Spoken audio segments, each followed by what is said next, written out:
దేవుని పట్ల అపరిమితమైన ప్రేమానురాగాలు కలిగిన ఒక భక్తురాలు, ప్రభువును తన ప్రాణం కంటే ఎక్కువగా ప్రేమించే ఒక అద్భుతమైనటువంటి భక్తురాలు. ప్రాణమా ప్రభువా అని అడిగితే ప్రభువే అని ప్రాణాన్ని తృణప్రాయంగా వదలగలిగిన వైరాగ్య శిఖరాగ్రానికి చేరిన భక్తురాలు. దేవుని పట్ల ఇంత అపారమైన విశ్వాసమును కలిగినటువంటి ఆ భక్తురాలు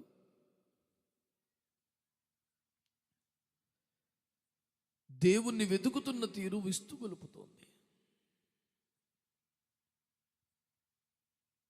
మనము దేవుణ్ణి ఎలాగూ వెతకాలి అనే ఒక ప్రాముఖ్యమైన పాఠాన్ని మనకు నేర్పగలిగే ఓ ఆశీర్వాదకరమైనటువంటి ధ్యాన భాగం ఇది. ఈ షులమితి అనబడుతున్న బిడ్డకు యేసయ్య అంటే ప్రేమ గౌరవాలు లేవా అంటే అచంచలంగా ఉన్నాయి. తన ప్రాణం కంటే ఎక్కువగా యేసయ్యను ప్రేమిస్తున్న బిడ్డ. ఇందాకన్నట్లు నీకు ప్రాణము ముఖ్యమా ప్రభువు ముఖ్యమా అంటే ఒక్క క్షణమైన ఆలోచించకుండా ప్రభువు కొరకు ప్రాణత్యాగం చేసే అంతగా ప్రభువుని ప్రేమిస్తున్న బిడ్డ. తన యవ్వన జీవితాన్ని ద్రాక్ష తోట కావలికి పనంగా పెట్టి ఎండకు కాలి మాడి తన యవ్వన సౌందర్యాన్ని దేవుని రాజ్య వ్యాప్తి కొరకు కాపుదల కొరకు దారవోసినటువంటి అద్భుతమైన త్యాగశీలి ఆ బిడ్డ.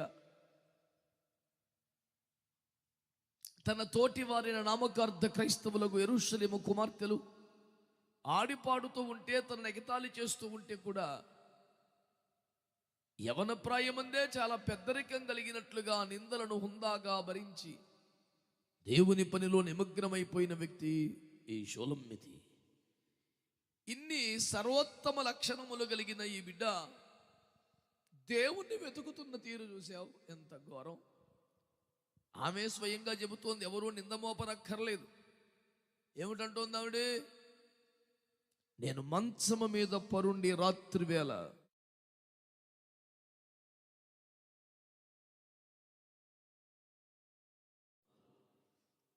నేను అడుగుతున్నాను, రాత్రి వేళ వెతకడం ఒక దరిద్రం, అదేదో మంచం మీద పడుకుని వెతకడం ఇంకా ఘోరం. వెతికినా కనపడలేదని వాపోవడం ఇంకా అమాయకం. నా సన్నిధిని వెతకుడి అని కీర్తనల గ్రంథంలో ప్రభు అన్నాడు. నా రాజ్యమును నీతిని మొదట వెతకమని కొండ మీద ప్రసంగములో యేసు, మీరు క్రీస్తు కూడా లేపబడిన వారైతే పైనున్న వాటినే వెతుకుడి అని పౌలు గారు కొలస్సీలకు రాసిన పత్రికలో పిలుపునిచ్చారు.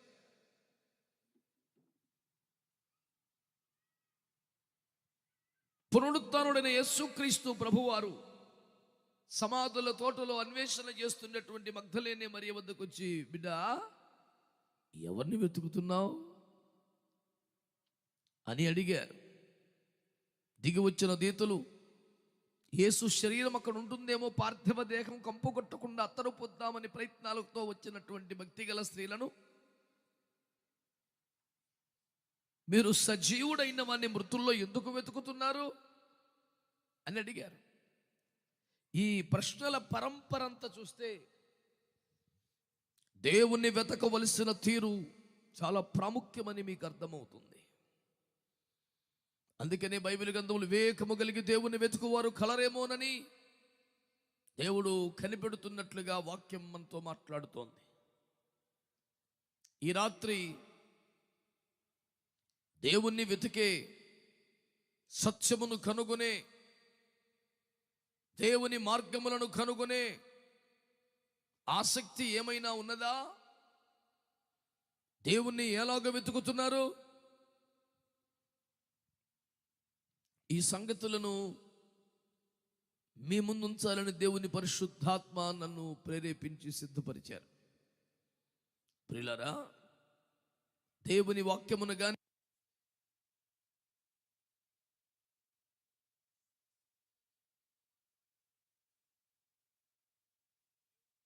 వెతుకుతున్నావు.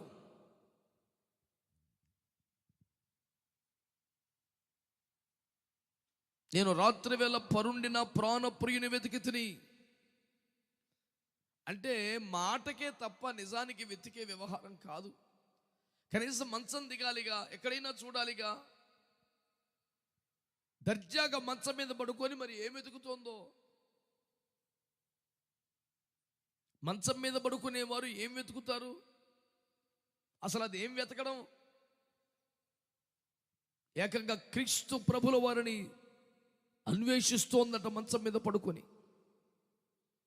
ప్రజలారా, దేవుని బిడ్డలారా, ఈ రాత్రి దైవ సేవకుడిగా దేవుని వాక్యం నుంచి మనం అడుగుతున్నాను.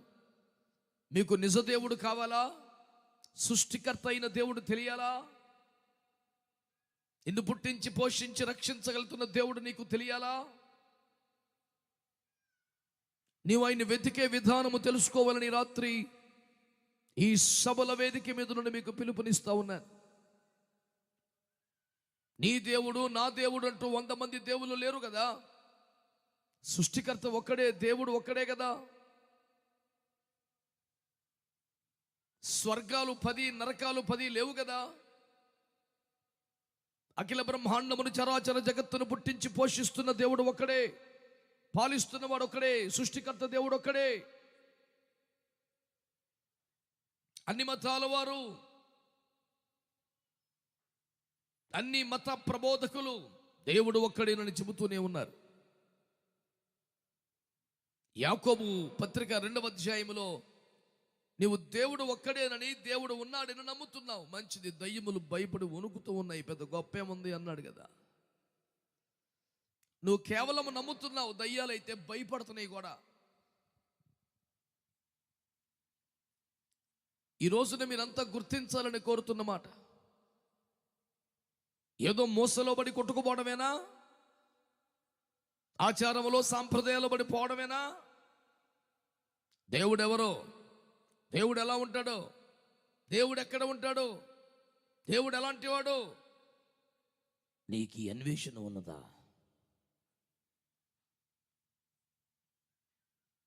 అందుకే అపోస్తలుడైన పౌలు ఒక ఉగ్రవాదిగా చెలరేగిపోతున్న కాలములో, దేవుని సంగమునకు కీడు తలబెట్టిన దినములలో, యెరూషలేములో చేసిన హింస చాలదన్నట్లు దమస్కు పట్టణానికి అధికారిక అనుమతులు పొంది క్రీస్తు సంఘమును హింసించడానికి, ప్రజలను చంపడానికి సహా అధికార పత్రములు చేతపట్టుకొని వెళ్తున్నటువంటి వేళ, మిట్ట మధ్యాహ్నం పట్టపగలే సూర్యకాంతికి మించిన వెలుగు సూర్యునికి ఆవలి వైపు నుంచి వచ్చి తనను కొట్టగా, ఆ వెలుగు తాకిడికి కింద పడ్డటువంటి సౌలు కింద పడుతూనే కేక పెట్టాడు, ప్రభువా అని. కానీ ప్రభువాని పిలిచి ఏమన్నాడు? నీవెవడివి అని అడిగాడు. ప్రభువాన్ని నీ నోటితో నువ్వే చెప్తున్నావు కదా, మళ్ళీ ఎవడివేమిటో నువ్వే అంటున్నావు కదా ప్రభు అని. దాని అర్థం ఏమిటంటే,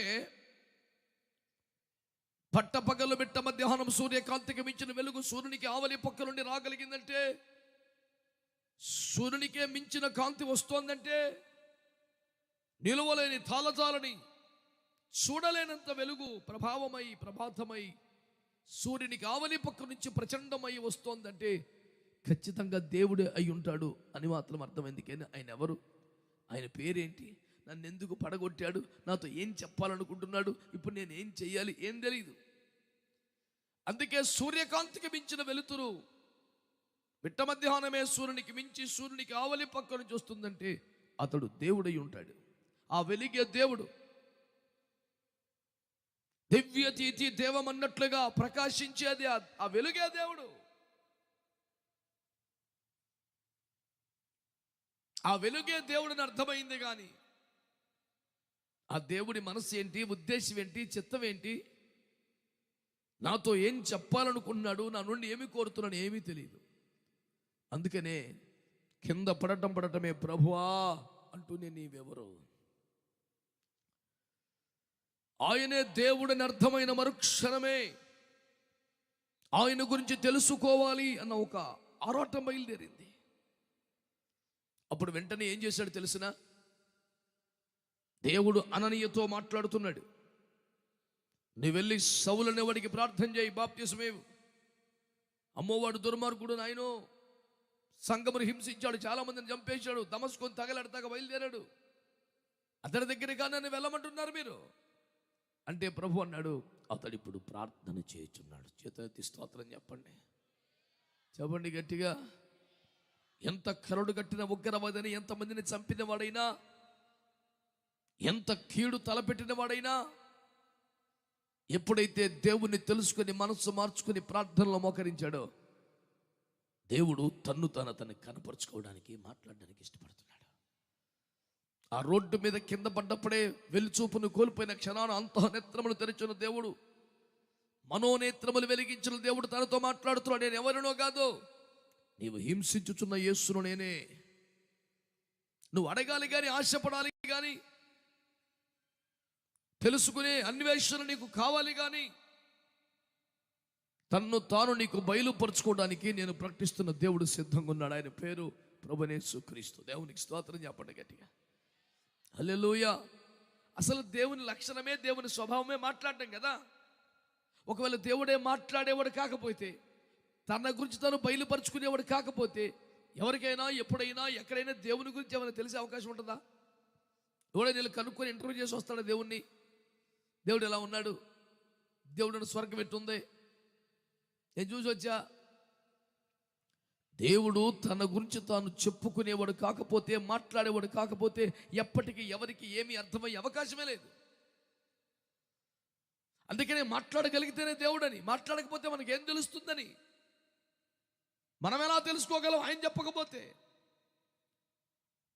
సృష్టికర్త అనేవాడు, ఎవరి చేత కలిగించబడనేవాడు, సర్వము తానై ఉన్నవాడు, అన్నింటినీ తానే మూలమై నిలబెట్టినవాడు, తన్ను తాను బయలుపరుచుకుంటే మాట్లాడితే తప్ప మనుషుడెవడు పరిశోధించి కనుక్కొని తెలుసుకునే అవకాశాలు లేవని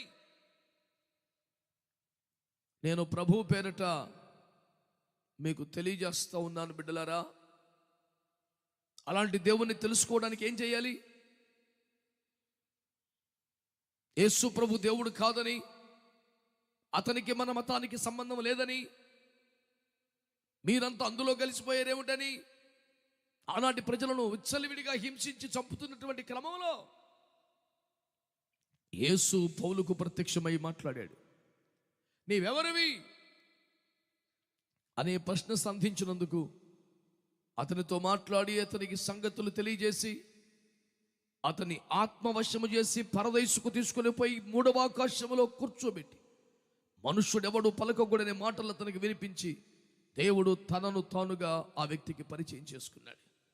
ఈ రాత్రి కూడా ప్రజల్లో ఎవరు కానీ, ఏ మతం, ఏ కులం, ఏ అభిప్రాయంతో ఉన్నా, నీకు దేవుడు ఎవరు అని తెలుసుకోవాలని అన్వేషణ నీకుంటే, ఆ సత్యాన్వేషణ మనసు నీకుంటే, నువ్వు ఎవరిని అడగనవసరం లేదని, ఎవరి దగ్గరికి పోనవసరం లేదని, ప్రార్థనలు ఆలకించే దేవుడిగా ప్రఖ్యాతిగాంచిన ప్రభువైన యేసుక్రీస్తు వారి పేరట నీ ఉన్న చోటే ఒక ప్రార్థన చేయి. దేవుడు నీతో మాట్లాడతాడు. ఈయన మాట్లాడగలిగిన దేవుడు, మాట్లాడుతున్న దేవుడు, సజీవుడైన దేవుడు, తన గురించి తను స్పష్టంగా వ్యక్తపరచుకొనగలిగిన దేవుడని నేను మీకు ప్రకటిస్తున్నాను. దేవుని పరిశుద్ధ నామానికి గట్టిగా స్తోత్రం చెప్పండి. ఆమేన్, హల్లెలూయా. నీకు తెలుసుకోవాలంటే దేవుణ్ణి సాధ్యమే, అవకాశం ఉంది.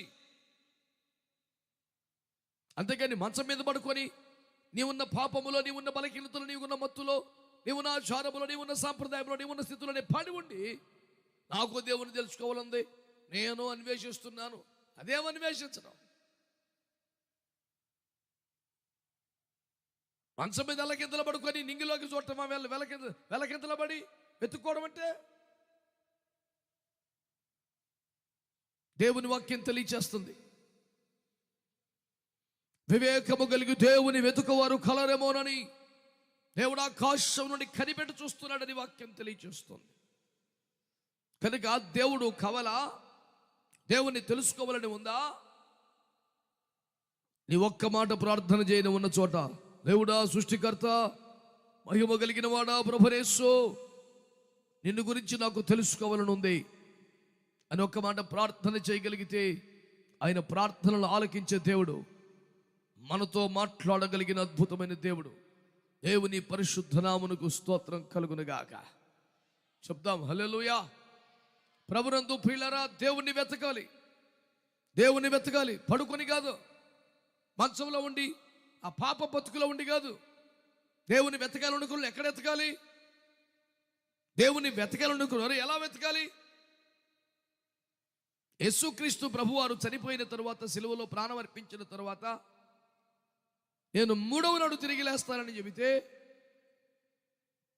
భక్తి కలిగిన స్త్రీలు కొందరు పరిమళ తైలములన్నీ పట్టుకొని పోయి యేసు పార్థివ దేహానికి పోద్దామన్నట్టుగా సమాధుల్లో వెతుకుతున్నారు. పరలోకం నుండి దిగి వచ్చిన ఇద్దరు దేవతలు మాట్లాడుతున్న మాట ఏంటి తెలుసా? మీరు సజీవుడైన వారిని మృతులలో ఎందుకు వెతుకుతున్నారు? దేవునికి స్తోత్రం చెప్పండి గట్టిగా, బయటిగా. హల్లెలూయా. దేవుడంటే పరిశుద్ధుడు కదా, దేవుడంటే సజీవుడు కదా, దేవుడంటే మరణమును జయించిన వాడు కదా, దేవుడంటే పునరుద్ధరుడు కదా, దేవుడంటే సర్వోన్నతమైన వాడు కదా. అతన్ని మృతుల్లో వెతకడం ఏంటి? అతన్ని మృతుల్లో వెతకడం ఏంటి? చాలా మంది మనుషుల్లో దైవాన్ని వెతుకుతున్నారు అంటారు, కొంతమంది జంతువుల్లో దేవుని వెతుకుతున్నామంటారు. మనుషులందరూ నీలాగానే దేవుని చేత సృష్టింపబడిన వారు. జంతువులన్నీ నీ కొరకే దేవుని చేత సృష్టింపబడినవి. జంతువులలో మనుషుల్లో దేవుని వెతకడం కాదు, నీలాగే మనుషులను జంతువులను సృష్టించిన దేవుణ్ణి వెతకడానికి నువ్వు ఆశపడాలి. పండుకొని వెతకడం కాదు, నిద్రలో వెతకడం కాదు, పడి ఉన్న స్థితిలో వెతకడం కాదు. లేచినా కొందరు పాపములో, కొందరు శాపములో, కొందరు వ్యసనాల్లో ఎక్కడో పడి ఉండి మేము కూడా దైవాన్వేషణ చేస్తున్నామని. ఈ పరమగీత కన్యక ఏమన్నదో చూడండి. నేను మంచం మీద పరుండి నా ప్రాణప్రియుని వెతుకుచున్నానని మాట్లాడుతున్నది.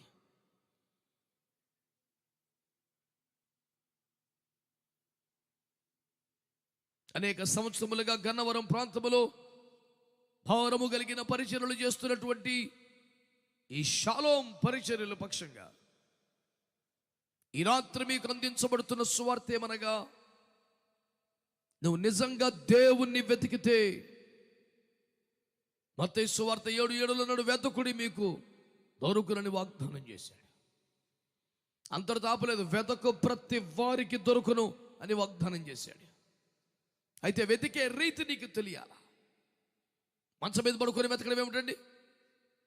ఆ మత్తును వదలాలి కదా. ఒక్కొక్కడు ఒక్కొక్క రకమైన మత్తులో పడి ఉన్నాడు. కొందరికి సినిమాలు, కొందరికి ఆటపాటాలు, కొందరికి రాజకీయాలు, కొందరికి తిండి, కొందరికి నీచ నికృష్ట పాపిష్టి భయంకరమైన వ్యసనాలు, పాపాలు. నువ్వు ఏదో ఒక దాంట్లో పడిపోయి అందులోనే ఉండి నేను వెతుకుతున్నానంటే అది వ్యర్థమైన మాటే. నువ్వు కనీసం లేచి మంచము దిగాలి, నువ్వు అన్వేషణ ప్రారంభించాలి. ఈ రాత్రి నీకు ప్రకటించబడుతున్న సువార్త, నువ్వు దేవుణ్ణి వెతికే నిజమైన ప్రయత్నం చేసే వ్యక్తివైతే, నీవున్న మత్తులో నుంచి, నీవున్న పాపములో నుంచి, నీవున్న బలహీనతల నుంచి బయటికి రా. ఆయన పరిశుద్ధులైన దేవుడు నీకు దర్శనమిచ్చి నీతో మాట్లాడి నీ సందేహాలను నివృత్తి చేసి నన్ను ఆశీర్వదించగలిగిన అద్భుత దేవుడని ప్రభు పేరట మీకు తెలియజేస్తున్నాను. దేవునికి స్తోత్రం కలుగునగాక. శబ్దం గట్టిగా హల్లెలూయా. ఆదికాండం 5వ అధ్యాయంలో హనోకు ఒక వ్యక్తి కనబడతాడు. ఆ వ్యక్తికి దేవుడంటే పిచ్చి ప్రేమ.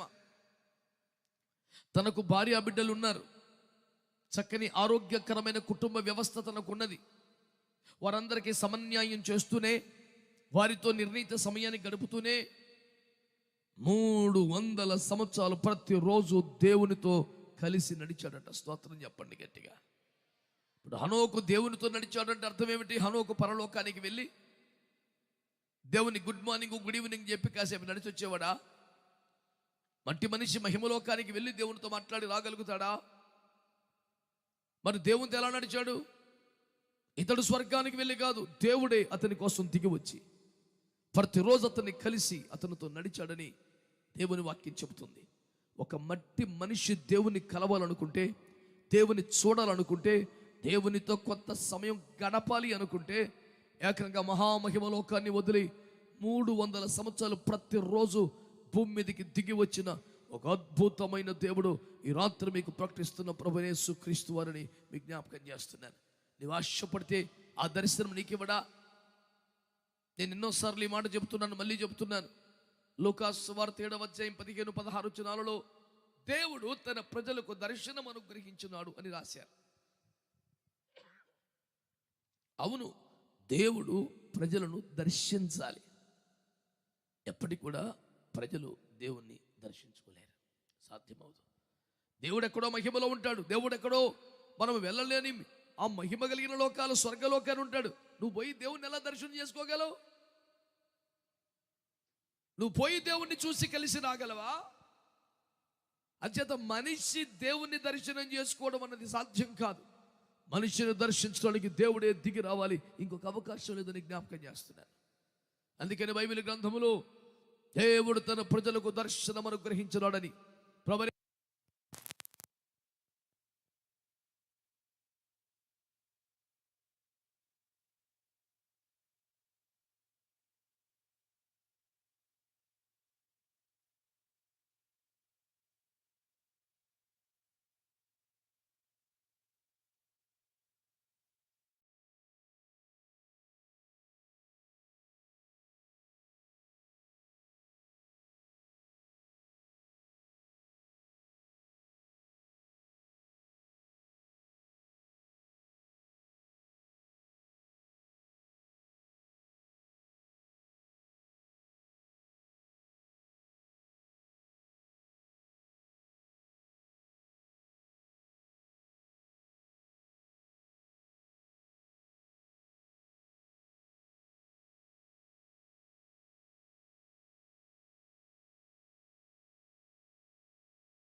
యేసుక్రీస్తు ప్రభు వారి మీద కాస్త హైరార్కీగా మాట్లాడే ప్రయత్నం చేశాడు.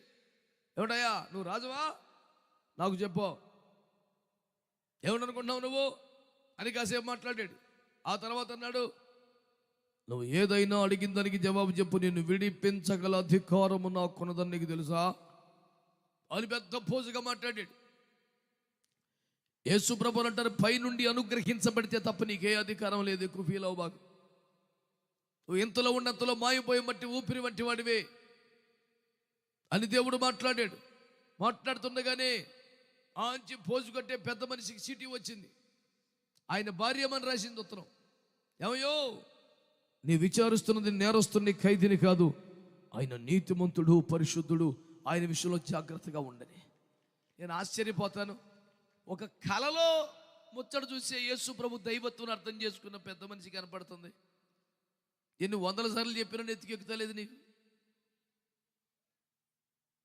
కలలో చూసి ఒక్క దర్శనం. ఈ రాత్రి నిజముగా నీకు తెలుసుకోవాలనుంటే, వెతికే మనసు నీకుంటే, కేవలం నీ ఒక్కడి కోసం ఆయన దిగి వచ్చి నీకు దర్శనమిచ్చి నీతో మాట్లాడగలిగినంత అద్భుతమైన దేవుడు, మహిమగల దేవుడు, సజీవుడైన దేవుడని ప్రభువైన యేసుక్రీస్తు వారి గురించి నేను మీకు ప్రకటిస్తున్నాను. దేవునికి స్తోత్రం కలుగును గాక. హల్లెలూయా చెప్పండి, హల్లెలూయా. నేను ఒక చోట, నువ్వు దేవుణ్ణి చూడాలి, ఆ దర్శనం నీకు కలగాలి అని వాక్యం చెబుతుంటే ఒక ఆయన చాలా కోపంతో అన్నాడు, దేవుణ్ణి చూసి అంత స్థాయి నీకుందా? చూసి బ్రతుకుతావా? ఏదో అడ్డగోలుగా ఆవేశంగా వాగడం కాదు, దేవుని మనిషి చూసి బతుకుతాడా? ఏం పిచ్చి బోధలు చేస్తున్నావు అని నా మీద విరుచుకుపడిపోయాడు ఒక పెద్ద ఆయన, పాస్టర్ గారే. నేనన్నా నా పెద్ద ఆయనతో, అయ్యా దేవుని చూసే అంత స్థాయి నాకు లేదు, అంత అర్హత కానీ యోగ్యత కానీ పరిశుద్ధత కానీ నాకు లేవు. కానీ నాలాంటి పాపిని కూడా దర్శించడానికి దేవుడు ఇష్టపడి దిగి వస్తానంటే నీకేమిట్రా ప్రాబ్లం?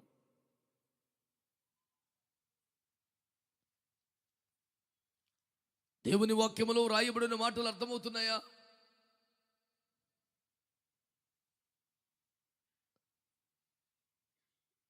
ఆయన ఎవరో అనుకొని ఎంఐ మార్గములో శిష్యులిద్దరూ ఆయనకే క్లాసు బిగుతున్నాడు. క్లెయోప అనేవాడు ఏమి క్యారెక్టర్ తెలుసునా? యేసు ప్రభు వారికే స్టోరీల మీద స్టోరీలు చెబుతున్నాడు. ఈ దినములలో ఉండి కూడా నీకు ఈ సంగతులు తెలీదా? నజరేయుడైన యేసుని వారు చంపారు, చాలా దుర్మార్గం చేశారు, అది ఇదని గోల పెడుతున్నాడు. అప్పుడు యేసు ప్రభు లేఖనములో తన గురించి వ్రాయబడిన ప్రవచనములని ఎక్స్ప్లెయిన్ చేశాడు. అయినా బలు వెలగలేదు క్యాండిడేట్కి. అప్పుడు ఒక రొట్టె విరిస్తే కన్నులు తెరవబడ్డాయి. ఆయన యేసుని తెలుసుకుని ప్రభు అని కేకలేస్తున్నాడు. యేసు ప్రభు వెళ్ళిపోయాడు. స్తోత్రం చెప్పరే, హల్లెలూయా. ఈ రాత్రి ఆయన విరిచి వడ్డించుచున్న ఈ రొట్టె ద్వారా దేవుని చూడగలిగే నేత్రములు ప్రభు మనకి ఇవ్వాలని నేనైతే ఆశపడి పరిచయం చేస్తున్నాను. దేవునికి స్తోత్రం చెప్పండి, మంచిగా చెప్దాం. హల్లెలూయా, హల్లెలూయా. ప్రభునందు మిక్కిలి ప్రియమైన దేవుని బిడ్డ, దేవుని వాక్యములో వ్రాయబడిన ఒక అద్భుతమైన సంగతిని నేను మీకు జ్ఞాపకం చేస్తూ ఉన్నాను. దేవుణ్ణి వెతికే వాడి కోసం ఈ రాత్రి ఈ వర్తమానం ప్రభు ఇస్తూ ఉన్నాడు. ఏమండి, మీరు ఒక్క మాట చూడండి. మరి బైబిల్ గ్రంథములో భక్తులందరూ ప్రభువును చూశారు కదా అంటే దాన్ని కొట్టిపాడేశాడు. ఉదాహరణకి ఆదికాండం 16లో ఒక భక్తురాలు ఉన్నది. ఆవిడ పేరు హాగరు. ఆవిడ ఏమన్నది తెలుసా?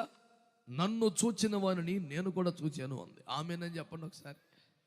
ఎంత అద్భుతమైన స్టేట్మెంట్ అండి. కనీసం ఒక ప్రధానమంత్రి గారు, ముఖ్యమంత్రి గారు, ఎమ్మెల్యే గారు వేవేల జనసందోహంలో ఒక ర్యాలీలోనో ఒక ఎన్నికల సభలోనో వస్తే ఇలాంటి తెరలు ఏర్పాటు చేయటం వలనో మరో రీతిగానో సమీపంగా నిలబడటం వలనో వేవేల మంది వారిని చూసే అవకాశం ఉండవచ్చు. కానీ వారెంతమందిని చూస్తారు? అలా అభివాదం చేసి శబ్దశ్రవణ యంత్రం ద్వారా వారి సందేశాన్ని వినిపించి వెళ్ళిపోవడమే. నువ్వు చూసావు, కానీ నిన్ను చూశాడా? ఆగరంటుంది, నన్ను చూచిన వారిని నేను కూడా చూశాను. దేవునికి స్తోత్రం కలుగును గాక. నాకు దేవుడు తెలుసు, నాకు వాక్యం తెలుసు, నాకు బైబిల్ తెలుసు. నాకు ఇస్తే మనోడు అన్నాడు, నాకు కూడా మైక్ ఇస్తే నేను కూడా ప్రవహిస్తా అన్నాడు. ఎటు ప్రవహిస్తావు? నీకు దండం పెడతాను రే. ఎట్లా పోయేది? ఎందులో పడి కొట్టుకుపోతున్నావు? ఎటు నువ్వు పోయేది? నేను అడిగే సువార్త ఒకటే, ప్రియులారా,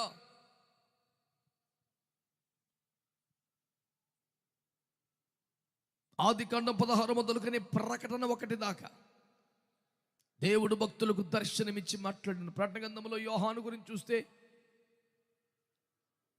ఆయన చూడగానే చచ్చిన వాని ఆయన పాదముల మీద పడుతున్నాడు 17వ వచనంలో. దాన్ని పట్టుకొని అమాయకుడు అంటాడు, చూసావా దేవుని చూడలేడని చెప్పానా? నువ్వంత కంగారు పడి మాట్లాడుతున్నావు అన్నాడు. ఓరిని తీయాలిచి మండిపోను. రేయ్, యోహాను దేవుని చూడలేకబడిపోయాడా? చూసిన తన్మయంలో పడ్డాడా? తిరగమరగా చదివేసిన బైబిల్ అంటున్నాడు. ఈసారి కుదురుగా చదువురా, నువ్వు తిరగమరగా చదవబాకు. ఏముంది వాక్యంలో? నేను ఆయనను చూడగానే చచ్చిన వాని వలె పాదముల మీద పడితే అంటే చూడలేక పడితే నేను అర్థమా? ఎవడు నీకు వ్యాఖ్యానం చెప్పడం నేర్పినోడు? ఒకవేళ నువ్వు అన్నదే చూడలేక షాక్ తిని బాబోయని పడిపోయినట్టయితే ఆయన కన్నుల రంగు ఎట్లుందో కూడా రాశాడుగా. తల వెంట్రుకలు ఎట్లా రాశాడు, రొమ్మును ఏం కట్టుకొని రాశాడు, నడుముకి ఏం కట్టాడు రాశాడు, పాదాలకి ఏమో రాశాడు. కళ్ళల్లో కళ్ళబెట్టు తేటగా చూడకపోతే కన్నుల రంగు కూడా ఎట చెప్పగలుగుతాడు? చూడలేక పడిపోలేదురా నాయన. చూసిన ఆనందములో తన్మయత్వములో ఆశ్చర్యమై చాలా బతుకని ప్రభు పాదాల మీద పడిపోయి దేవునికి స్తోత్రం కలుగునుగాక. అది ఒక ఆరాధన, అది ఒక అభివ్యక్తీకరణ, అదొక సమర్పణ, అది ఒక ఆనందం. నీకేమర్థమైంది?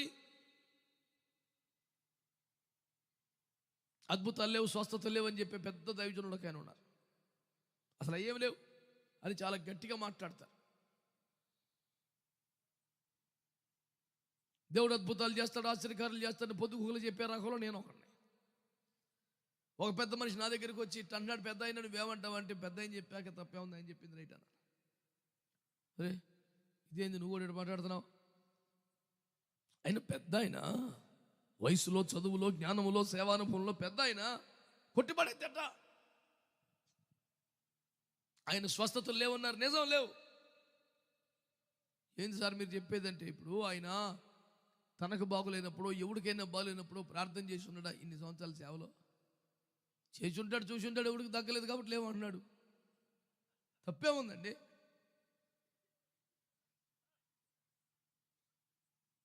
నిజమేరా, ఆయనకి లేవు, మనకు ఉన్నాయి. దేవుని స్తోత్రం. లేవురా, నేను ట్రై చేశాను రా, చూశాను అని చెప్తాడా? ఉట్టిదంటే ఆయన అబద్ధం ఆడుతున్నాడా? ట్రై చేసి అలిసిపోయి లేవని చెప్తున్నాడు, ఒప్పుకోవాలా?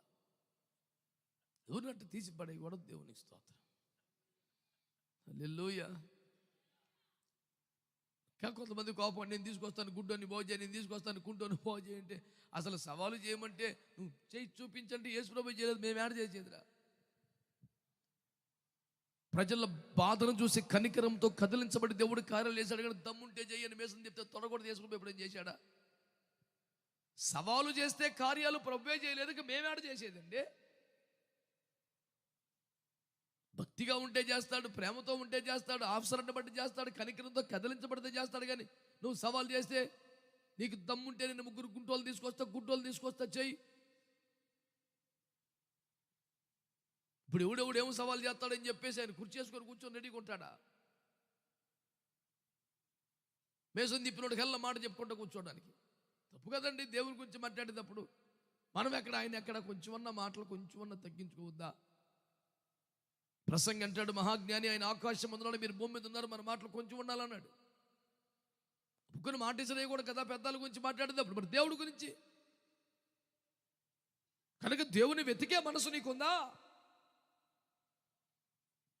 నా ఫస్ట్ మనవి, మంచం దిగు. స్తోత్రం. దర్జాగా పడుకొని కాలు మీద కలిసి ఎలకెంతలు ఆకాశంలో పిండి ఆరబోసిన వెన్నెల్లో నక్షత్రాలు లెక్కబెట్టి, ఇన్ని నక్షత్రాలు కనపడతారు కానీ దేవుడు కనపడతలేదంటే నేను ఎట్ట చెప్పేది నీకు? ఆర్ఆర్కే మూర్తయ్య గారు ₹1,00,00,000 పాట రాశారు. నీ దేవుడేడనొచ్చు నన్నడుగుచున్నారు, ఎక్కడున్నావని చెప్పను, ఎలాగున్నావని చూపను. ఏదో అట్ట మరి రాగం తాళం ఏది తెలిసావు నాకు లేనిపోయింది. తాళానికి సరిపడా పాడకుండా దొరికిపోవడం కన్నా ముందే మనైతే బెటర్. దేవుని స్తోత్రం. హల్లెలూయా. ఆయన అడుగుతాడండి, ఆయన అంటే దేవుడు కావాలట్రా, అయితే చూసుకో, ఆకాశాన్ని అడుగరాదా, అంతరిక్షము చెప్పలేదా, యేసునాథుడే దేవుడని, యేసునాథుడే సృష్టికర్తయాన్ని. ఎంత అద్భుతమైనటువంటి సాహిత్యం అంటే ఇక ఆర్ఆర్కే మూర్తి గారు రాశాక కాదనేది ఏమంటుంది చెప్పండి. నేను ఆయనకు పేరు పెట్టాను సొంతంగా, అంత స్థాయి అర్హతలు నేను చిన్నప్పుడే ఒప్పుల కుప్ప అని పేరు పెట్టాను. ఇక ఆయన తప్పు మాట్లాడుతూ ఉండదు, కరెక్ట్గా మాట్లాడతారు, తూకం వేసినట్టు ఉంటుంది మాట. ఆయన మాటల చాణక్యం ఎట్లా ఉంటుందంటేనండి, ఒకసారి పాపి అనబోయిగా ఒక్కిన పేప అన్నారు, పదం అంటే తిరగబడి. అదే నాలంటాడైతే సారీ పాప, ఆయన కదా, అవును మనం పాపాల పేపాలమే అన్నాడు.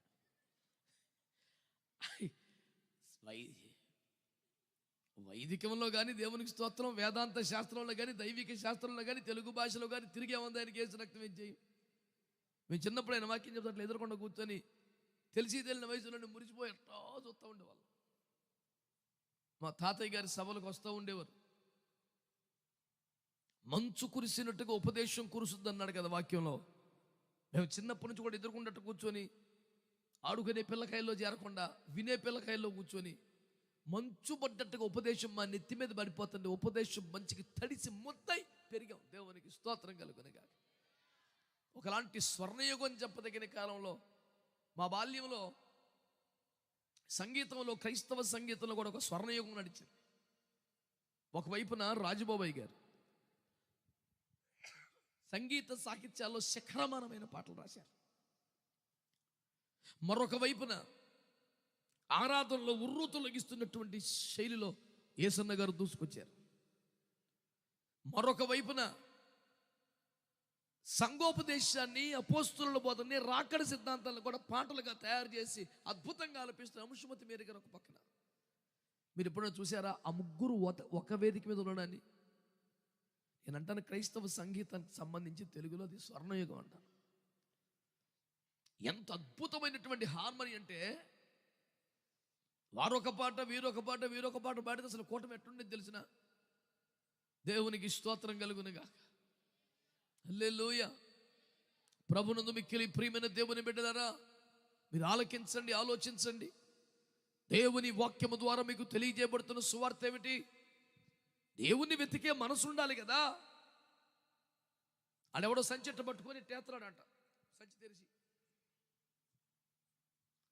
చాలాసేపు చూసి చెయ్యి వాసిపోతే ఏమి ఎత్తనవరా నువ్వు అని నాలంటే అమ్మాయికి అడిగితే కనబడతల్లా గాలిని సంచిలో నింపుతున్నాడంట. వీడెంత గాలివాడు, చేతిలోకి వస్తుందా గాలి, సంచిలోకి వెళ్తుందా, నువ్వేం చేస్తున్నావరా పొద్దు నుంచి?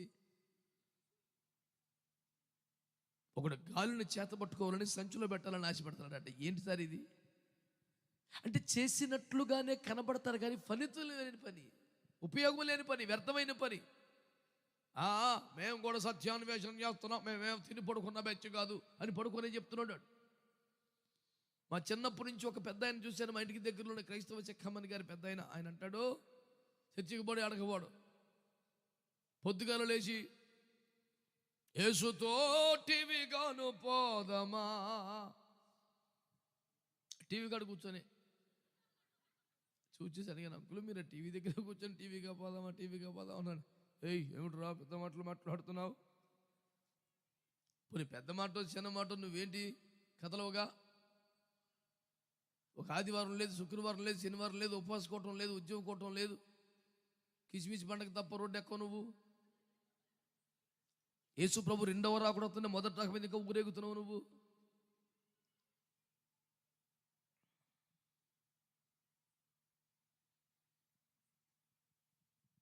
నువ్వు దేవుని వెతికే తీరు అదేనా?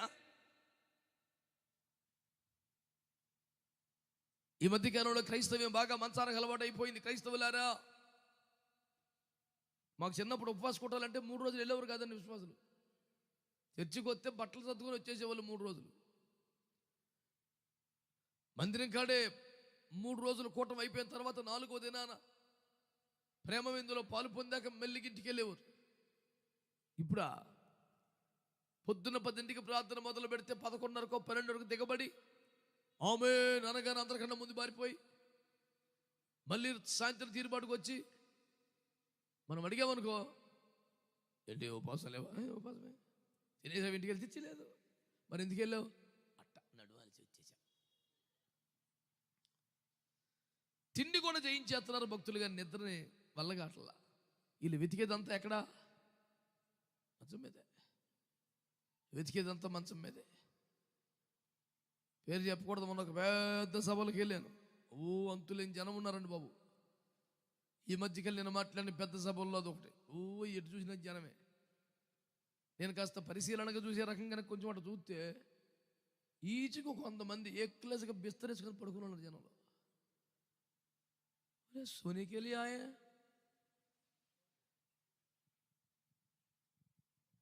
ఇదేమో రకమరా పడుకుంటాకి ఇక్కడికి వచ్చావు?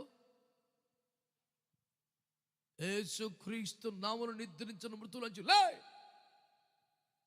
తుల్లిపల్లి లేచాడు ఒక్కొక్కడు. ఎందుకు వచ్చావంటే మరి ఇంటికాడ ఉండబుద్ధి ఎత్తలేదు, కూర్చోబుద్ధి ఎత్తలేదు. ఒక తల్లి చాలా కాలంగా సంతానం లేకపోతే మందిరానికి వస్తే సంఘమంతా ప్రార్థన చేస్తే దైవజనుల ప్రార్థనలు దేవుడు వారికి 2 బిడ్డలను ఇచ్చాడు.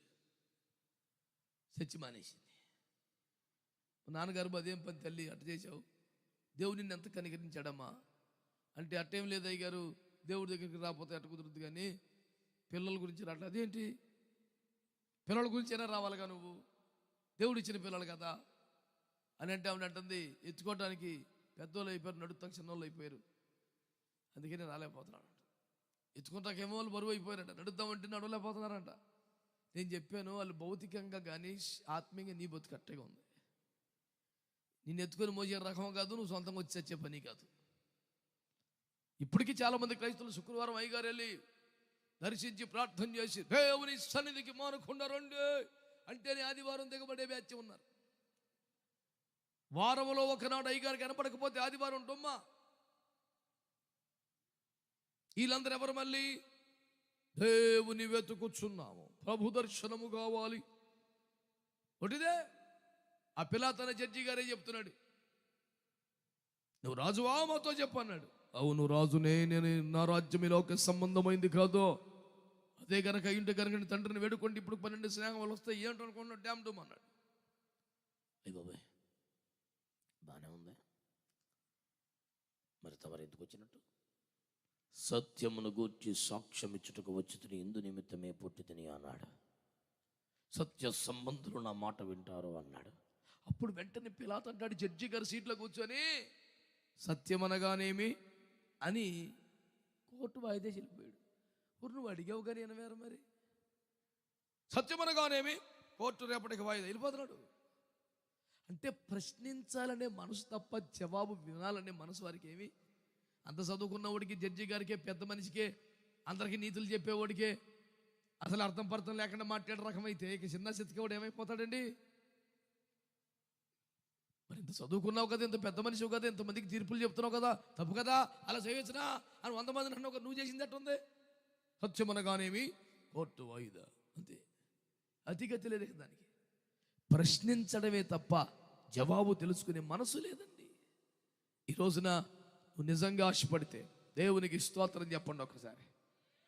నువ్వు నిజంగా ఆశపడితే తను ప్రత్యక్షపరచుకోవడానికి నా దేవుడు సిద్ధముగా ఉన్నాడు. దేవునికి స్తోత్రం చెప్పండి గట్టిగా, చెప్పాలి గట్టిగా అందరూ హల్లెలూయా. మీరు పరిశుద్ధ గ్రంథములు చూస్తే నిర్గమకాండం 24లో వారు దేవుని ముఖమును చూచి అన్న పానములు పుచ్చుకొనిదని 24వ అధ్యాయం 10-11 వాక్యం మనకు కనపడుతుంది. దేవుని బిడ్డలారా, వారు దేవుని ముఖమును చూచి 70 మంది పెద్దలు పద్దాక నువ్వు కొండ మీదకి వెళ్తున్నావు, దేవుని చూసి వస్తున్నావు, మాకు కూడా కాపాడు దేవుడు, నీగనా అన్నారు. దేవుడు అన్నాడు, రేయ్ నీవు తప్ప ఎవడు కొండను సమీపించకూడదు, కొండను తాకిన పోతాడు ఒక్కొక్కడు అన్నాడు. వామ్మో, అండి బావుగా పాలెంలోకి పోలా, తాకకుండా దూరంగా అక్కడే ఉన్నారు. వారి ఆసక్తి, వారి భక్తి ప్రభు నుంచి రాయ్ ఆ 70 మంది కూడా రమ్మడి పైకి అన్నాడు. వెళ్ళానికి పర్వతం కంపించిందంట, ధూమము చేత ఆ ప్రాంతం నిండిపోయిందంట. దేవుడు ఇశ్రాయేలులకు ఏ హాని కలుగు చేయలేదు, ఆయన వారికి కనబడి వారితో మాట్లాడాడు అని రాస్తే అక్కడ రాసిన ముగింపు మాట, వారు దేవుని ముఖమును చూచి అన్న పానములు పుచ్చుకున్నారు. దేవునికి స్తోత్రం చెప్పండి గట్టిగా. నీకు ఆశ ఉండాలి కానీ, నీకు ఆ మనసు ఉండాలి కానీ, నీకు ఆరాటం ఉండాలి కానీ, దేవునికి మహిమ కలుగును గాక. నీకు ప్రత్యక్షమై నిన్ను దర్శించి నీతో మాట్లాడే అద్భుతమైన దేవుడని ఈ రాత్రి నీకు జ్ఞాపకం చేస్తున్నాను. దేవునికి స్తోత్రం చెప్పండి గట్టిగా, చెప్పండి హల్లెలూయా, హల్లెలూయా. చల్లపూట ఏదెను తోటలో ఆదామును దర్శించిన దేవుడు, ఎండవేళ సింధూర వనములో అబ్రామును దర్శించిన దేవుడు, కరువులు అల్లాడిపోతున్న బెత్లెహేములో ప్రజలను దర్శించిన దేవుడు, ఆ చెట్టు కింద ఉన్నప్పుడే నతనీయులను దర్శించిన దేవుడు, రాత్రి వేళ వచ్చిన తన దర్శన భాగ్యం నికోదేముకు ఇచ్చిన దేవుడు, పాపపు జీవితంలో కొట్టమిట్టాడుతూ మిట్ట మధ్యాహ్నం ఎండవేళ యాకోబుని బావి దగ్గరికి వచ్చినటువంటి ఆ భయంకరమైన సమరయ స్త్రీకి దర్శనమిచ్చి మాట్లాడిన దేవుడు, ఈరోజు కూడా నీకు ప్రత్యక్షమై నీతో మాట్లాడడానికి ఇష్టపడుతున్నాడు. నువ్వు మంచము దిగి రాగలిగితే ఆ బద్ధకం, ఆ నిద్రమత్తు, ఆ సోమరితనం, ఆ పాపపు జీవితం, ఆ లోకము, ఆ సార సంబంధమైన పడి ఉన్న బ్రతుకుల నుంచి బయటికి లేచి రాగలిగితే దేవుడు నీకు దర్శనమిచ్చి నీతో మాట్లాడేవాడేనని నేను మీకు జ్ఞాపకం చేస్తున్నాను. దేవునికి స్తోత్రం కలుగునుగాక.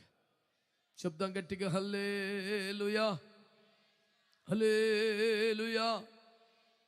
ఆయన్ను ఎక్కడ వెతుకుతున్నారు మీరు?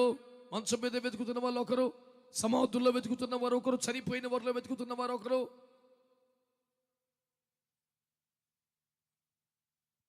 హనోకు తన కుటుంబాన్ని, తన ప్రతి అనుబంధాన్ని విడిచి దేవుణ్ణి కలుసుకునే ఒక చోటుకి వెళ్ళి అలాగూ కనిపెడతా ఉండేవాడు.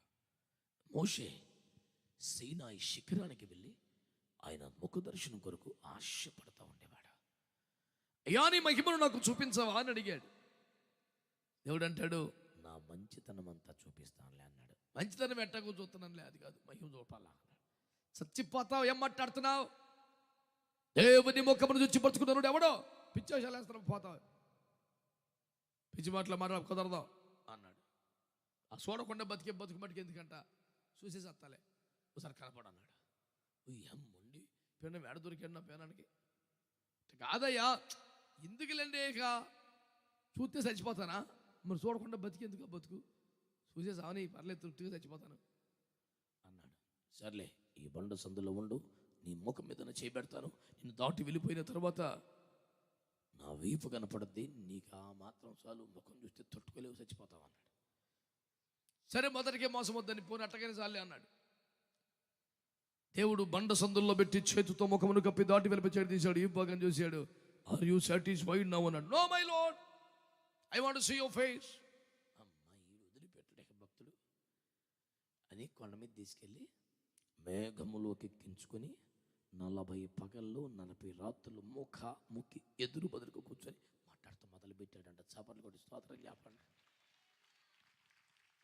అహరోను మిరియంతో అదే కదా అన్నాడు సంఖ్య 12లో, నీలో ఎవడైనా దీర్ఘదర్శి ఉంటే ఇలా కళ్ళలో కనపడతాను, ప్రవక్త ఉంటే గూఢభావాలతో మాట్లాడతాడు, కానీ నా సేవకుడికి మోషే దర్శనములు చూసే రకం కాదు, గూఢభావాలతో మాట్లాడేవాడు కాదు, నా స్వరూపమును నిదానించి చూసేవాడు. అలాంటి సేవకునికి విరోధంగా మాట్లాడడానికి మీకు ఎందుకు భయమే లేదని కోపడ్డాడు. ఓ దర్శనం కనపడ్డవాడే చెలరైపోతుంటే డైరెక్ట్గా చూసినాడు. ఎప్పుడో 20 ఏళ్ళ కింద తలుక్కుని మెరిచిందంటాడు, అదే చెప్తాడు ఇప్పటికి. నేను చెప్తే ఒకడు అన్నాడు, ఏమనియా 20 సంవత్సరాల క్రితం నా దర్శనం నువ్వు ఎట్టకారంగా ఉందని. అట్టే లేదురా, 20 సంవత్సరాలకు నీకు దర్శనం లేదని బాధగా ఉంది. 20 ఏళ్ళ క్రితం కనపడిన బొమ్మ ఇంకేం లేదు ఇప్పుడు ఇక్కడికి. మంచి మంచి వాళ్ళందరూ స్తోత్రం చెప్పొచ్చుగా. హల్లెలూయా. ఆ దినములలో దేవుడు కనపడేవాడు, ఇప్పుడు మరుగయ్యాడు. అట్టేం లేదు అయ్యా. ఆరంభము నుండి వాగ్దేవుడు ప్రత్యక్షమవుతూనే వచ్చాడు. ఆ వాక్యమే శరీరధారిగా కృపా సత్య సంపూర్ణంగా మన మధ్యలోకి వచ్చేసాడు.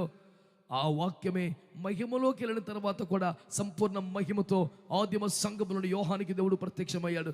2000 సంవత్సరాల క్రితం ఆదిమ సంఘములో మొట్టమొదటి శతాబ్దములో యోహాను లాంటి అద్భుతమైన దైవజనుడికి తన సంపూర్ణ మహిమలో యేసు ప్రత్యక్షమైతే, ఆ మహిమ ప్రత్యక్షత చూసిన 2000 సంవత్సరాల తర్వాత కూడా యేసు ప్రభువు ఇంకా తొట్లో చూస్తున్నాడు. ఒకడు ఎక్కడా మాట్లాడవే బాలయేసువా ఇక్కడ ఓరుని అసాధ్యం గులిపోను లాలి లాలి లాలమ్మ లాలి. ఏం చేస్తున్నావురా అంటే యేసు ప్రభువుని పడుకోబెడతానంట. నువ్వు బతుకుతావా ఆయన పడుకుంటే? మళ్ళీ దాన్ని ఎన్ని తీసుకెళ్ళాలి? నువ్వు ఎంత సాగదీసినా తప్పేరా. నేను కునుక నువ్వు నిద్రపోను ఆయన చెప్తుంటే పడుకోను, నీ దండం పెడతాను. బచ్చో కన్నా ఇమ్మను ఏలో మమ్ము కన్నా చిన్నది యేసు కన్నె మరియా మరియా ఉండరా అని పడుకోబెడతామేట్రా. ఒకేనంటాడు, ఒక నిమేషము నీవు నిదురించు మాయ్య. ఏట్రా నీ బతివలా అట, నీ బాధ ఏంటి? వీళ్ళందరూ కట్టకట్టుకుని ఒక్కొక్క పాట రాసి వేసుకొని పడుకోమంటాకి. చచ్చిపోయి సమాధిలోకి వెళ్ళాక కూడా పడుకోలేదు ఆయన. భూమి కింది స్థలము దిగిన తన ప్రత్యక్ష రక్తమును చేత పట్టుకొని మనుషులకు ఏవును అనుగ్రహించి చెరగా పట్టుకొని పోయి 3వ ఆకాశములో పరదేశాన్ని పెట్టి నీతిమంతులకు విమోచన కలిగించిన దేవునికి చప్పట్లు కొట్టి స్తోత్రం చెప్పండి. తండ్రి నీ చేతికి నా ప్రాణం అప్పగించుకున్నాడు, తల వంచి ప్రాణం అప్పగించినప్పుడు అయినా విశ్రాంతి ఎరగని దేవుడు కదా. భూమి కింది స్థలములకు వెళ్ళి ఆ ప్రదేశంలో ఉన్నటువంటి నీతిమంతులకు తన ప్రత్యక్ష రక్తము ద్వారా విమోచన కలిగించి వారిని అట్టగా పట్టుకొని 3వ ఆకాశంలో తీసుకెళ్ళి పెట్టి మళ్ళీ వచ్చి మరణ వేదనలు భరించి నరక శిక్షణ పూర్తి చేసి మళ్ళీ బయటకు వస్తే ఆయన పట్టుకొని కసేపు పడుకోయా నువ్వు పడుకోబెడతాం మళ్ళీ ఎగ్గొడతాం, ఈ అవసరం లేదే దేవుడికి. నిన్ను కంటి పాపలా తన ఒడిలో ఓదార్చి ఓలలాడించి ఆదరించి ఆనందింపజేసే ఒక అద్భుతమైనటువంటి దేవుడు మన ప్రభువైన యేసుక్రీస్తు వారు. చెప్పొచ్చుగా? అడిగితే చెప్దామని దాచారు స్తోత్రాలన్నీ. ఏం చేసుకుంటారా నాయన, డబ్బులు ఎట్టాగో దాచేస్తున్నారుగా. స్తోత్రం అని చెప్పొచ్చుగా. ₹10 పెట్టుబడి లేని పని అది. అమ్మాయి ₹10 పెట్టుబడి లేదన్న పేనం లేసి వచ్చింది. చెప్పరే హల్లెలూయా. మంచిగా హల్లెలూయా. దేవుని వెతుకుదామా? మాట్లాడతలేదే. హల్లెలూయా. ఫరో అంటాడు, అదే తావండిరా, ఎక్కడికో పోయి చేస్తానంటారంటే. చిచ్చి ఐగుప్తుకి 3 దినాల ప్రయాణం అంత దూరం వెళ్తే తప్ప ఈ భక్తి సెట్ అవుతుందంటే అది ఏదో ఏడ చేసుకుంటారా ప్రార్థన అంటే, నన్ను వదిలిపెట్టకుండా, నాకు దూరం అవ్వకుండా, నా ఇలాకాలో ఉండి, ఐగుప్తులో ఉండి, ఈ దరిద్రంలో ఉండి నువ్వు అప్పుడే చేసుకో, సోత్రం అని దేవుడు అది కాదంటాడు. దేవుడు అంటాడు, let my people go. Why? To serve the lord. ఆయన పూజించుటకు, సేవించుటకు, ఆరాధించుటకు. అంటే కేవలం ఆయనకు ఆరాధన చేయడానికి ఐగుప్తును వదిలి 3 రోజులు అడవిలోకి వెళ్ళి అక్కడ చెయ్యాలంట. నేను అంటాను, ఐగుప్తుకి నువ్వు ఎంత దూరం అయితే ఆరాధన అంత బాగుంటుంది. స్తోత్రం చెప్పండి. నువ్వు ఇందులోనే ఉండి, ఆశల్లో ఉండి, కోరికలో ఉండి, ఫరో ఇనప కాడి కింద ఉండి, ఏమండి అందులోనే చచ్చిపోయి, ఓ ఆ దేవా, జీవగల దేవాది మధ్యాంతరహితుడా, అద్భుతమైన దేవుడా, మహాదేవుడా, మహోన్నతుడా, ఎందుకు నాడు పాడేది నువ్వు? దావీదు సితారాగా బాగా వాయించాడు. ఇంకొకటి అడిగాడు, ఏదో పాడబడన్నాడు. మేము అన్యుల దేశంలో దేవుని ఎట్లు కీర్తించదము, మేము మా దేశంలోకి వెళ్ళి అక్కడ చేస్తాను. ఈయన ₹100 ఎత్తే, ₹50 ఎత్తే గిటార్ వాయించి పాడే రకం కాదు. దేవుని మహిమ కొరకు, ఆరాధన కొరకు ఆయన దేవుని గణపరిచే రకం. అడిగాడండి, ₹100 ఎత్తారు కానీ పాడు. ఆ హేరోదు అన్నవాడు అంటాడు యేసుప్రభుని, ఏది నువ్వు చాలా అద్భుతాలు చేస్తావట, మంచి జనం బాగా చెప్పుకుంటున్నారు, ఏదో ఒకటి చెయ్యి, మేము నువ్వు చూడగూరుచున్నావు. ఏడిచావు నువ్వు. ఎవడికి రాజురా ఇచ్చరక్తం చెయ్యం? ఎవడికి? మేమును మీ ద్వారా ఒక అద్భుతమును చూడగోరుచున్నా. యేసుప్రభు డైరెక్ట్ సలహా ఏంటి ఆయనకి రిప్లై? ఆ నక్కతో ఇలా చెప్పండి అంటే. ఆ లోపల ఉన్న మాట వేరు, అడు బుద్ధి వేరు, గొడవ వేరు. కాకి బావా కొంగ బావాని మోసం చేసి వాళ్ళని తినేసినట్టు యేసుప్రభు దగ్గరికి వచ్చాడు వీడు. కాకి నోట చేప ఉందట. చెట్టు మీద కాకి నోట ఈ యొక్క చేపతో ఉందంట. చెట్టు కింద చూసింది, చేతులు పెట్టింది. కాకి బావ నువ్వు భలే పాడతావు, పాడవాడంటే అంటే చేప కింద పడిపోయింది. కాకి అందంగా పాడతామా? దాని పాట వినాలని మనసు తినుకుంటామా? అది తింగర మొహం దాన్ని దీనికి తెలుసు. చేప కోసం నువ్వు భలే పాడతావు, పాడవంటే అవునా, చేప పడిపోయా. ఇది చేపట్టుకు వెళ్ళిపోయింది. ఈ బాబుతోడు హేరోదు కాబట్టి ఆ నక్కతో నువ్వు ఇలా చెప్పు. యేసుప్రభుని ట్రాపులు వేద్దామని చూస్తున్నాడు. ఏయ్ తప్పది. నెబుకద్నెజర్ రాజు కూడా షడ్రక్ మెషక్ అబేద్నెగోలు అగ్నిగుండంలోకి వెళ్ళిపోతే దేవుడు సజీవుడిగా 4వ వాడిగా దిగి వచ్చి వారిని కాపాడినప్పుడు అగ్ని బలమును చల్లార్చిన వారి విశ్వాసమును బట్టి అగ్ని వారికి ఏ హాని చేయకుండా దర్జాగా తిరుగుతుందని బట్టి ఆశ్చర్యపోయి అందరినీ నలుగురిని బయటికి రప్పించి ఫైర్ హాస్పిటల్ని తీసుకొచ్చి నిచ్చెన లేచి మంటలారి బయటికి తీసుకొచ్చి జాగ్రత్తగా చూస్తే అగ్ని వాసన కూడా వాళ్ళకి. క్యాబినెట్ ఆర్థిక మంత్రి మొదట ఒక్కొక్క మంత్రి రావటం, వీళ్ళు జుట్టు పట్టుకుని వాసన చుట్టూ నిజమే ఇదే లైను ఈ చివరికి ఆ చివరికి. క్యాబినెట్ ఏం చేస్తున్నారు? వాసన చూస్తున్నారు. ఏంది? అగ్నిలో పడిన అగ్ని వాసన కూడా అంటనివని అద్భుతమైన దేవుడు. నేనంటున్నాను, రాజుగారి బలానికి, తెలివికి, ఫైర్ ఆఫీసర్ టాలెంట్కి తీసుకొచ్చి నిచ్చినికి ఆర్పేసిన నీళ్ళకి దొరికాడు దేవుడు. లాక్కొత్త బయట ముగ్గురే ఉన్నారు, నలుగురు లేడు. ఆ 4వ వాడేడి దాన్ని క్యాబినెట్ మంత్రులు జరుగుతున్నారు. నిజంగానే చూశాను రా, 4 కూడా ఉన్నాడు రా అంటే, రాజా ఈ మధ్య తమరి మతి భ్రమించడం. ఊరికా నేను నిజంగా చూశానంటే మరి ఏడురా, అదే తెలుస్తలేదు నాకు. నువ్వు రాజు అయినా, నువ్వు ఎవరు అయినా, నీ తెలివికి, అధికార బలానికి, నువ్వు తీసుకొచ్చిన సైన్యానికి దేవుడు దొరకడు. విరిగి నలిగిన భయభక్తులు వేస్తున్న భక్తుల కోసం ఆయన దిగి వచ్చాడు. హల్లెలూయా.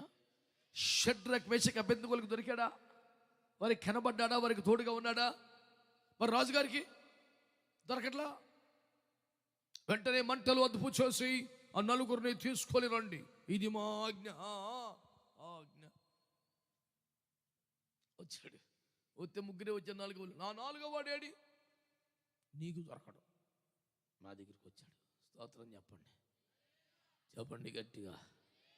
హల్లెలూయా. సౌలో సౌలో నన్ను ఎలా హింసించుచున్నావు అన్న కేక కూడా ఎవరికి అర్థం అవ్వట్లేదంట? పౌలు గారికి కనబడుతుందంట. ఆ వెలుగును చూశారు కానీ వాళ్ళకి ఏమీ మాట్లాడటం అవుతలేదు. నాకే వినబడ్డా. ఏం చెప్తున్నాడు పౌలు గారు? నువ్వు జనంలో ఉన్నా, ఎంతమందిలో ఉన్నా, నీకు మాత్రం వినబడేట్టుగా తేటగా మాట్లాడే అద్భుతమైన దేవుడు నీకు ఉన్నాడు. ఆయన పేరు ప్రభువైన యేసుక్రీస్తు వారు. నీవు మంచం దిగి ఆయన వెతకమని కోరుతున్నాను. మృతుల్లో కాకుండా సజీవులలో వెతకమని నీకు మనవి చేస్తున్నాను. సమాధుల తోటల్లో కాకుండా సజీవుల దేశంలో నువ్వు ఆయన వెతకమని ప్రార్థన చేస్తున్నాను. అంధవిశ్వాసాలలో కాకుండా ప్రార్థన జీవితంతో ఆయన వెతకమని నీకు మనవి చేస్తున్నాను. ఏదో పేరుకేదో అన్వేషణ చేయటం కాదు, నిజంగా చేయి. దేవుని వెతకాలి. ఆయన స్వరూపును నిదానించి చూడాలి. ఆయన రాజ్యమును, నీతిని వెతకాలి. పైనున్న వాటినే వెతకాలి. నువ్వు వెతకాల్సింది చాలా ఉంది. పౌలు గారు అంటాడు, వెనుకున్న వాటిని మరిచి ముందున్న వాటి కోసం క్రీస్తు యేసు యొక్క ఉన్నతమైన పిలుపు కలుగు బహుమానము పొందవల్లని నేను గురి వద్దకు పరిగెడుతున్నాను అంటాడు. ఈ పిలుపు కొంది, ఈ ఏర్పాటు కొంది, ఈ పరుగు కొంది ఒక బహుమానం. నేను దానికోసం తాపత్రయం పెడుతున్నాను అంటాడు. చూశాడు, మంచి పోరాటం పోరాడాను, పరుగును కడముట్టించాను, ఇక మీదట నాకు నీతి కిరీటం. దేవునికి స్తోత్రం చెప్పండి అందరం. హల్లెలూయా, హల్లెలూయా. ఈ సభల రెండవ రాత్రి ప్రభు నీతో మాట్లాడుతున్న ఒక మంచి స్పష్టమైన ఉపదేశం ఏమనగా, దేవుని సంఘమా, ప్రజలారా, నిజముగా దేవుణ్ణి వెతుకుతున్నావా? ప్రాణప్రియుడు అంటది, యేసు నా ప్రాణం కన్నాకి ఎక్కువ అంటది. ఆయన కోసం ప్రాణం వదిలేస్తానంటది. మంచం వదిలేసావు, ప్రాణం వదిలేస్తాను. ప్రాణప్రియుడా ఏడి? మంచం దిగో.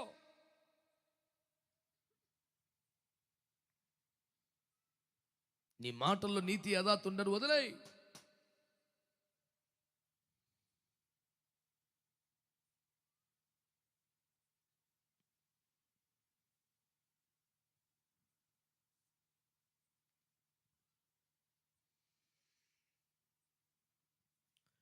మంచం మీద పడుకుని వెతికిందంట. సరిగ్గా గడ్డి పెట్టేపాటికి మొత్తానికి మారు మనసు వచ్చి మంచం దిగింది. మంచం దిగింది, మరి తిన్నగా చర్చికి వచ్చిందా? అట్ట కూడా కొనం కుదరలేదు. ఇంకా ఏం చేసిందంట? నేను ఇప్పుడే లేచదును, పట్టణం వెంబడిపోయి వెతుకుతాము, సంత వీధుల్లో, రాజ వీధుల్లో తిరుగుతును, నా ప్రాణపేని వెతుకుతును అని అనుకుంటే నేను వెతికినను. అతడు ఎక్కడ? ఉపవాసములు కూర్చుందును, వాక్యము చదువును, ఆరాధన చేయుదును, మందిరానికి చిచ్చి పట్టణ వీధుల్లో తిరుగుతును. తిరిగేదేమో పట్టణ వీధుల్లో, తిరిగేదేమో సంత. ఎందుకంటే తిరుగుతున్నావు? దేవుణ్ణి ఎత్తుకుతున్నావు.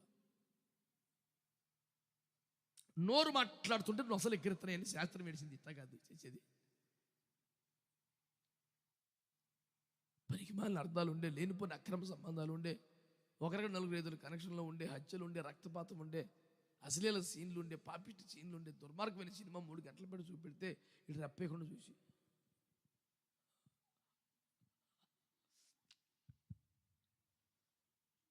ఏం చేస్తున్నావురా? నేను అందులో మంచిని తీసుకుని చెడును వదిలేస్తాను. మా రాజహంస దొరికెవరా? మంచి తీసుకుని చెడు వదిలేస్తాడంటే ఇడు మహాంస. పాలే లాగెత్తదంట, నీళ్ళನ್ನು వదిలేస్తుందంట. దానికి మించినోడు వీడు రాజహంస. 3 గంటలు దరిద్రం అంతా రెప్పేయకుండా చూసేసి సపరించేసి ఇప్పుడు ఏమంటున్నాడు? నేను అందులో మంచిని మాత్రమే తీసుకుని చెడు వదిలేస్తాను. చాలా వదిలేస్తావు. ఆది కాండంలోని దేవుడు చెప్పాడు, యాకోబు గారు గొర్రెలు చూలు కట్టేటప్పుడట నిరవంజి చువ్వలను తెచ్చి పైపొట్టు ఒలిచి చార్ల కనపడేలా గట్టి కళ్ళ ముందు పెట్టాడంట. ఆ చారను చూస్తూ చూలు కట్టిన గొర్రె కడుపులో పిల్లలన్నీ కూడా చారలు కలిగిన గొర్రెలుగా పుట్టినాయి అంట. అసలు గొర్రెలు చారలు ఉంటాయా?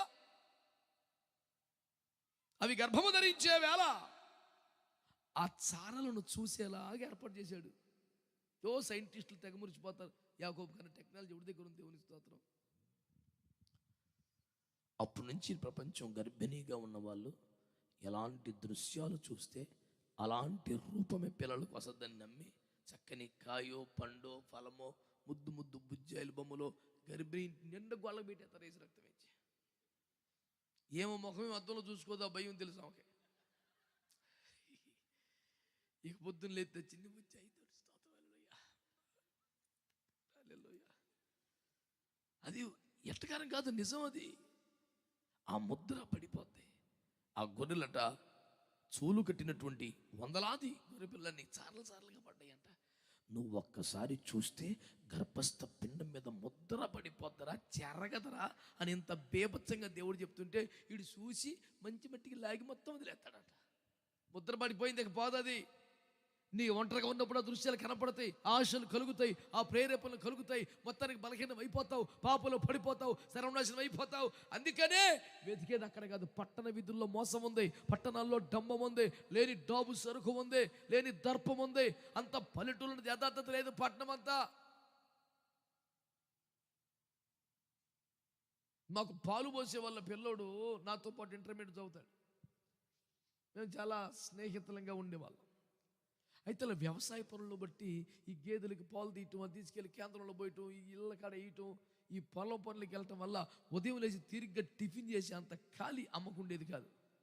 ఏదో అమ్మ ధనం వేసి తినేలా పొద్దున్న లేచి టిఫిన్లు చేస్తాడు, బోలు పనులు అన్ని కసురుకుంటే రోజు ఆడికి సద్యానం తిని పచ్చనేసుకొని పెరిగేసుకొని వస్తాడు. అయితే స్కూల్లో కాలేజీలు అందరూ కూడా ఇవాళ అది చపాతి, ఇవాళ అది ఇడ్లీ, ఇవాళ అది పూరి అని చెప్తా ఉంటే వీడికి చిన్న బాధ వచ్చేది. పేదరికమేం కాదు, ఖాళీ ఉండదు. రైతు వారి కుటుంబం పొద్దున్న లేచి నీకు అట్లు పోసుకుని కూర్చుంటాం బుర్రలేదా ఎలా అని కోప్పడేదంట. వీడికి రోజుకో టిఫిన్ చెప్తూ మొదలెట్టాడు. అన్నం తినే మంచి సజ్జనం తినేచే ఆవకాయ పచ్చి ఎర్రగా వేసుకొని కుమ్మేసి మెతుకొని జాతకు వచ్చి ఇవాళ మాది చపాతి అద్దరిపోయింది. అయితే ఒకసారి ఏం జరిగిందంటే ఉదయాన్నే పాలు పోసేటయ్యానా మమ్మీని అడుగుతుంది, ఈ ఆడు చపాతీలు చేయమని తినేస్తున్నాడమ్మా, చపాతీలు అటు చేయలేదు దండం పెడతాను చెప్పు, పాలు పోయాలా, నెయ్యి వేయాలా, వెన్న వేయాలా, గోధుమ పిండిలో అసలు ఏమి వేయాలా, ఆడు చపాతీ కొని తినేస్తున్నాడు నన్ను ప్రాణం అని అడిగింది. మమ్మీ నవ్వి అట్లేం అవసరం లేదు, అమ్మ నీళ్ళతోనే కలిపేసి ఓ పాలు పోసి పిసికి అక్కర్లేదు, చాలా సింపుల్ అమ్మా అని చెప్తే, అవునా ఇప్పుడు ఈ పాలన్నీ ఇందులో పోసి ఏడసత్తాను మేగడంతా అని చెప్పి నేను అనుకున్నా, నీళ్లు పోసి కలపటమేనా, చపాతీ ఎలా చేయాలో క్లారిఫికేషన్ తెలుసుకొని ఆమె ఇంటికి వెళ్ళింది. ఇంటికి వెళ్ళిన అరగంటకి మేము కాలేజీ కాడికి కలిసాం. ఏంటిలో టిఫిన్ అంటే చపాతీ అంటున్నాడు. అలా అమ్మ ఇప్పుడే అడిగింది ఎట చేయాలని. ఇటు దర్శనాల్లో చూసి తినేసాడు దర్శనంలోనే. అంటే పట్టణపు జీవితం ఒక డంబం అవసరం, ఉన్నది లేనిది కొంచెం కలిపి. ఏమండి, చిరుగుల బండిన మీద మంచి సొక్కా అని శాస్త్రం ఉంది. ఆ సొక్కా కవర్ చేయటమే, సొక్కా అయిపోతే పరువు పోయినట్టే. భారతదేశం మొత్తం కనపడితే బండి చిరిగిపోయింది. డాబు సరుకు ఏదో అడవుడి. నేను అన్నాను, ఈ వ్యవహారంలో దేవుణ్ణి కనుక్కోలేవు, నువ్వు బయటికి రా ఫస్ట్. ఈ మంచం మీద దొరకడం, ఈ పట్టణపు జీవితం. పోనీ పట్టణం మందిరికి వేసి మరి జాగ్రత్త. సొంత వీధులలో అసలు దేవుడు ఆడుంటాడు పిచ్చి ముఖం అని. పట్టణ వీధుల్లోనా తిరిగేది? దేవుడు ఏడున్నావు, నువ్వు రోడ్డు మీద తిరుగుతావా? సొంత వీధుల్లో తిరిగిందంట, కనపడలేదంట. ₹1,00,00,000 మాట్లాడు చెప్పనా, కమ్మని మాట రాశాడు. దేవునికి స్తోత్రం. నేను వారిని విడిచి కొంచెము దూరము పోగా నా ప్రాణ ప్రియుడు నాకు ఎదురు పడేను. కొట్టు గట్టిగా ఒకసారి. నువ్వు వదిలేస్తే నీకు అంత దర్శన భాగ్యం కలిగిపోయినట్టే. నువ్వు వదలవు. ఈ సినిమాను వదిలిపెట్టవు, సిగరెట్ వదిలిపెట్టవు, సారా వదిలిపెట్టవు, టీవీ వదిలిపెట్టవు, ఏం వదిలిపెట్టవు, మంచం మీద పడుకున్నట్టు పట్టణ వీధులు తిరుగుతావు, రాజవీధులు తిరుగుతావు.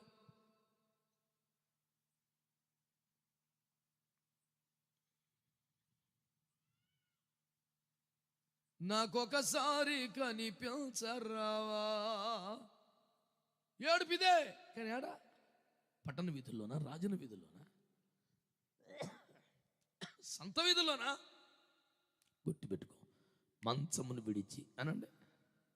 2 పట్టణ వీధులు, సంత వీధులు ఈ జనాల్ని విడిచి ముందుకు రాగా నా ప్రాణ ప్రియుడు నాకెదురు పడ్డాడు. నువ్వు విడిచిపెట్టవలసిన పద్ధతులను, వ్యక్తులను విడిచే నీకు అదృష్టం పట్టుకున్నట్టే. దేవునికి స్తోత్రం చెప్పండి. గొంగట్లో కూర్చొని భోజనం చేస్తావు, వెంట్రుకలు వచ్చిన కోప్పడితే ఎలాగ? నువ్వు తినేదాడా? మంచి ఆకలి ఒకటి ఇంటికి వెళ్ళాడంటే గొంగలు కప్పుకొని అమ్మా అన్నం పెట్టి తల్లి అన్నాడంట. కాలు లేదురా అబ్బాయి అన్నట. చచ్చిపోయేలా ఉన్నాడు, నాకు ఆకలి చేత నువ్వు పెట్టానట. అయితే ప్లేట్ తెచ్చుకోమందంట. ప్లేట్ లేదన్నాడు. నాకు తెచ్చుకోండి, నాకు లేదు. కాగితం అన్న తెచ్చుకో, లేదు. మరి ఆడబెట్టేదరా నీకు అన్నం అంటే గొంగలు తీసేసి పెట్టి అందులో పెట్టాను. పప్పుచారు గొంగలు ఎట్ట కూడా చత్తాలి, చచ్చిపోయేలా ఉన్నాను పెట్టు అంటే ఆ గొంగట్లో ఇంత అన్నం వేసి పప్పుచారు పోతే మంచి కలిపి వేసి రక్తం వేసి చేయం సరే ఒక లడ్డు తయారు చేసి వేసి కొడితే దేవునికి స్తోత్రం. నోటిండ వెంట్రుకలే చిచ్చి వెంట్రుకలు కలగలిసిన అన్నం పెట్టావు నాకు అన్నాడంట. వెంట్రుకలతో కోసిన అన్నం పెట్టిందా తల్లిగారు? మంచి అన్నాన్ని వెంట్రుకలు పెట్టుకుని నువ్వు తిన్నావు. ఆ గొంగల్లో తింటే ఎట్టుంటుంది మరి? నువ్వు అక్కడి నుండి బయటికి రాకుండా, అందులో బయట రాకుండా మరి దేవదర్శనం కొరకు మేము ఎంతో ఆశించాము. కానీ మరి ఈ విధంగా నువ్వు రావాయి బయటికి ముందు.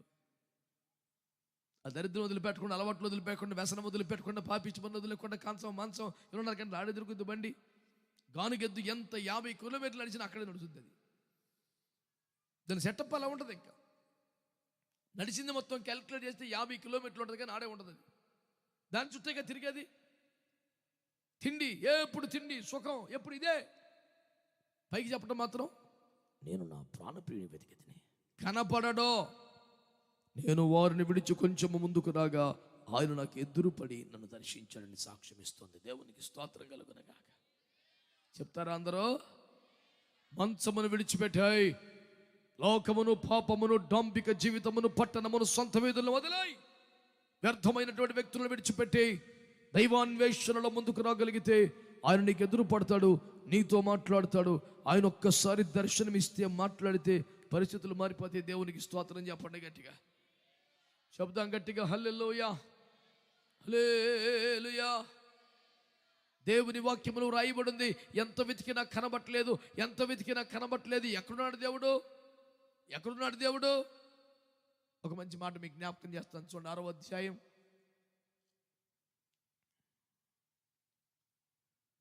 హల్లెలూయా.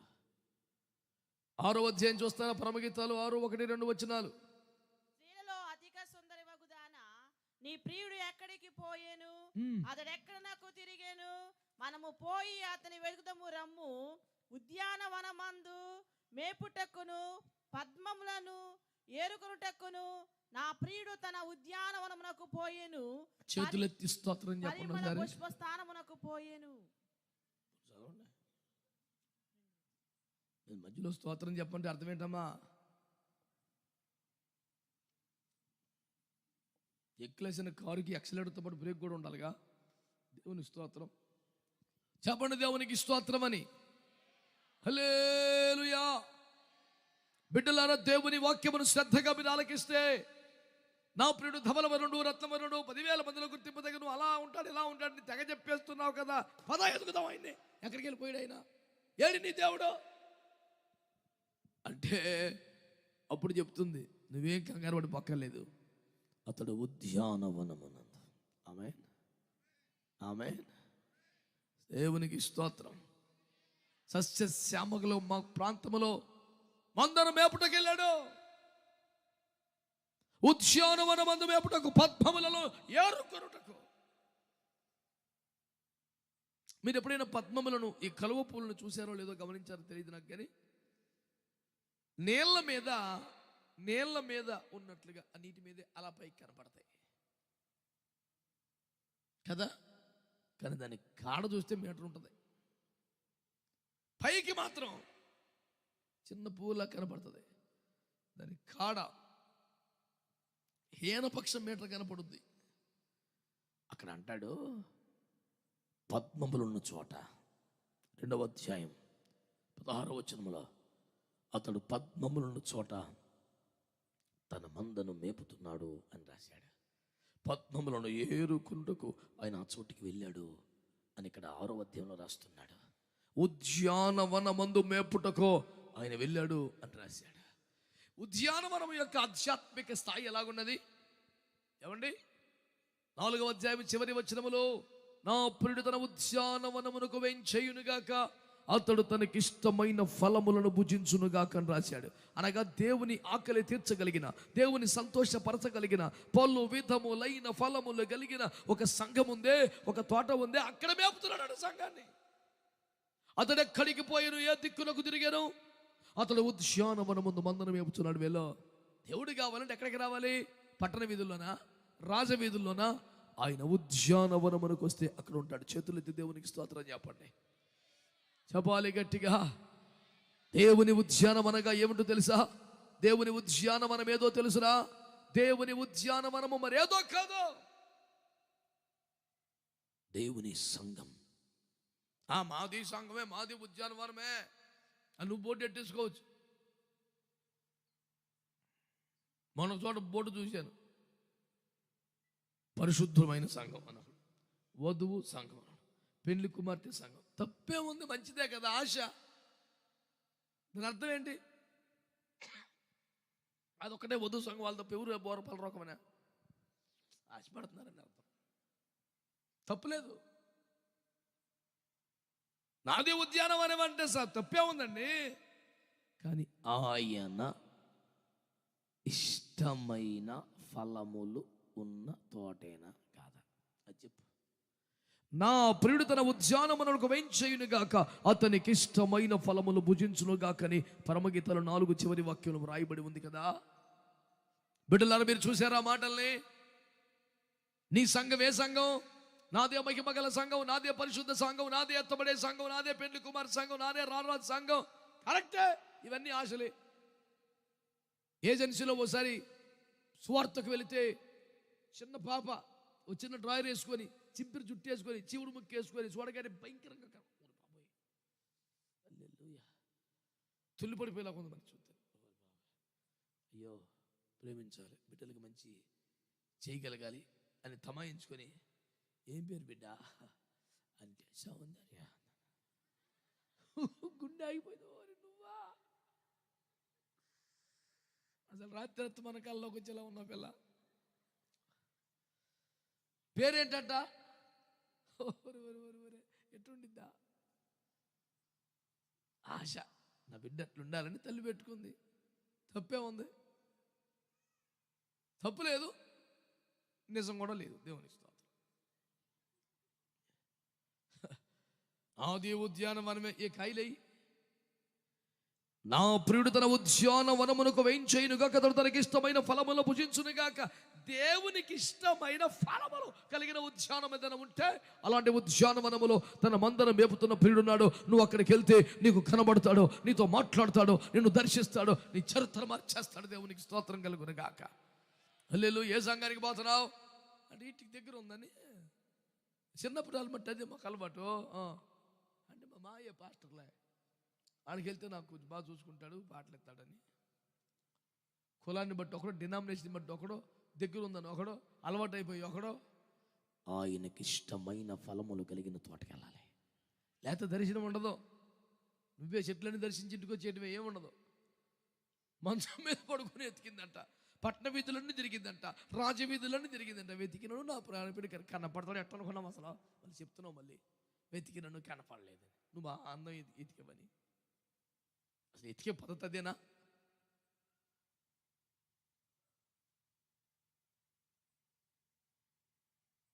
ప్రియులారా,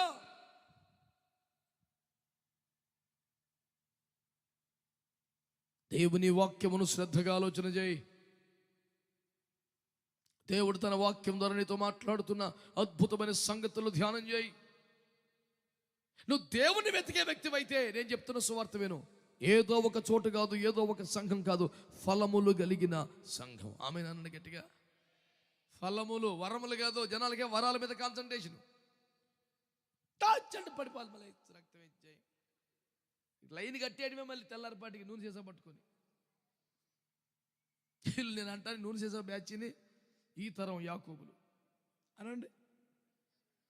ఇంటికా నుంచి పారిపోతున్నాడు, అబద్ధం ఆడాడు, మోసం చేశాడు, అన్న కొంప ముంచాడు, నాన్నగారిని దగ్గర చేశాడు, కట్టికబద్దుడు, పేక మీదకి వచ్చేసింది, కత్తెట్టుకు వస్తున్నాడు. ఇన్ని చేసినా నీతి వదిలేశాడు, సత్యం వదిలేశాడు, నిజం వదిలే, అన్నీ వదిలేశాడు. కొబ్బరి నుండి డబ్బా మట్టు కొదలడు. సీసా జోబులు వేసుకుని వెళ్ళిపోతున్నాడు. రాయి కనపడింది, పాతి పెట్టే నూనె పోసేసి ఇది దేవుని ఆలయమగను. మరి నువ్వేమవుతావు బాబా?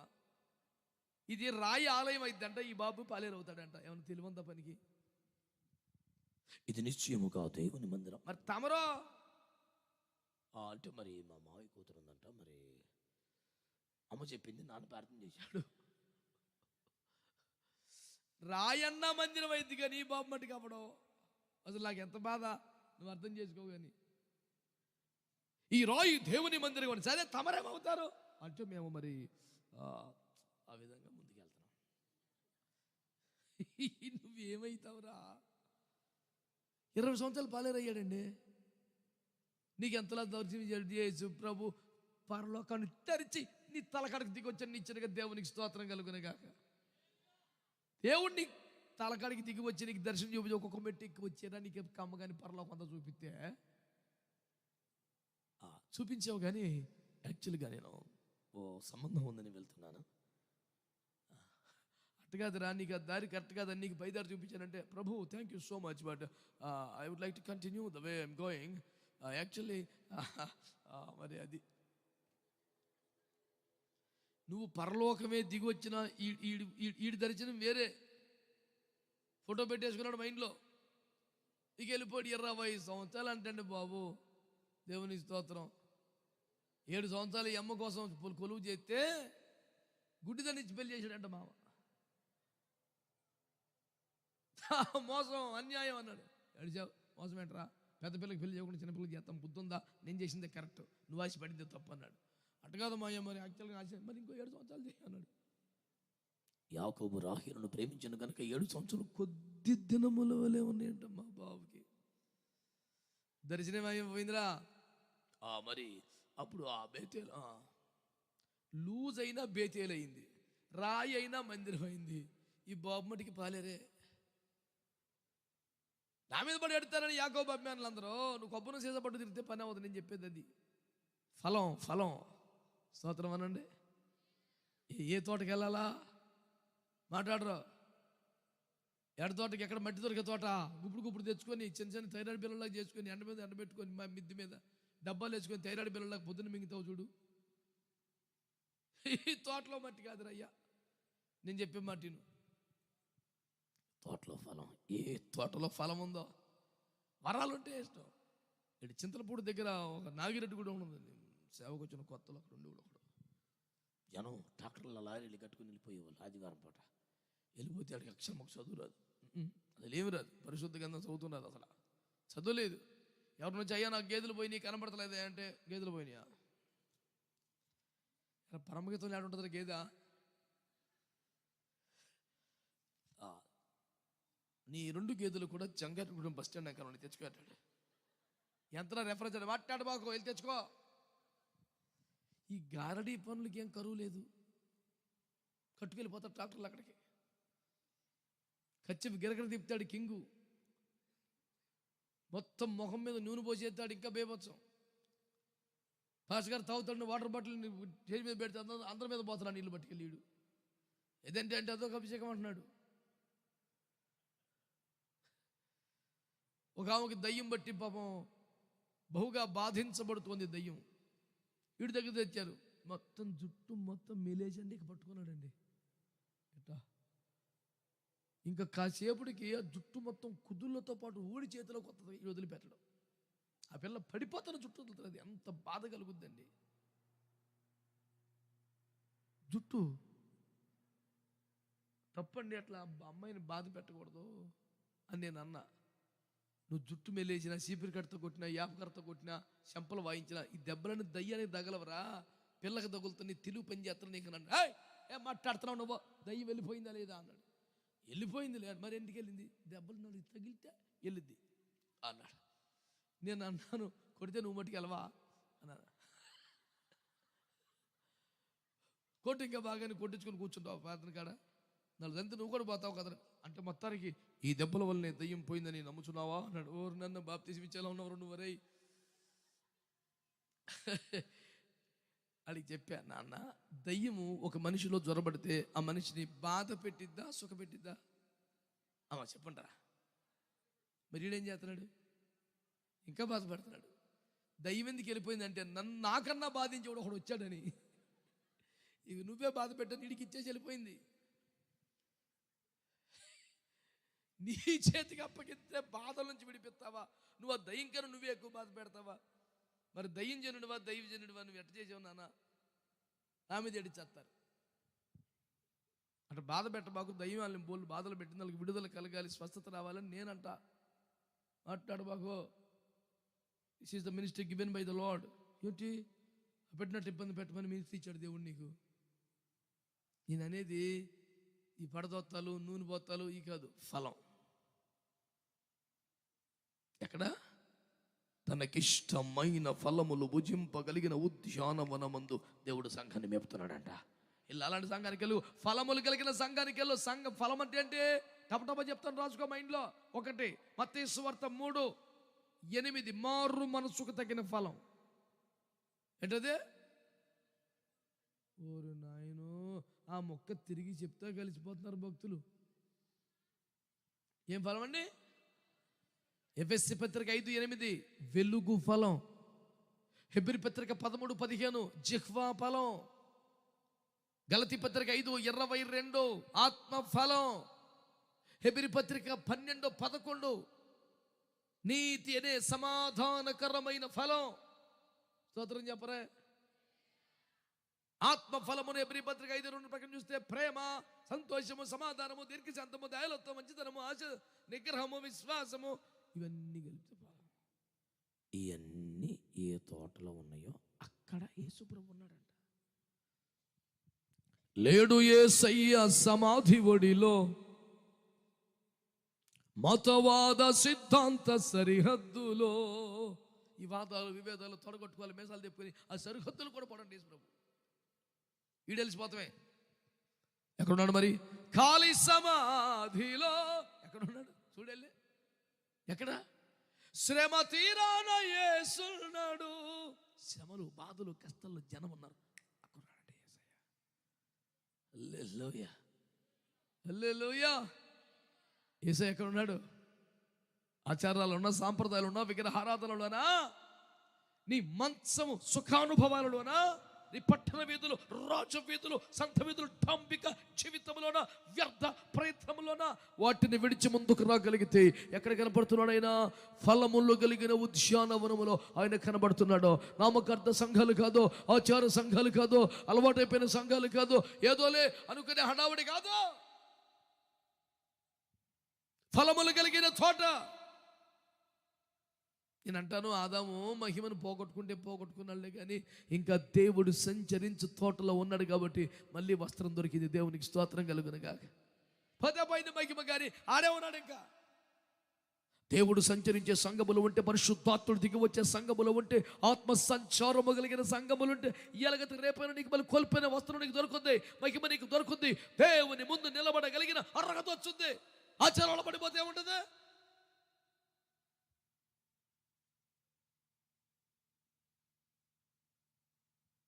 దేవుడు సంచరించే తోట అనండి. అనండి, ఏం పోయింది?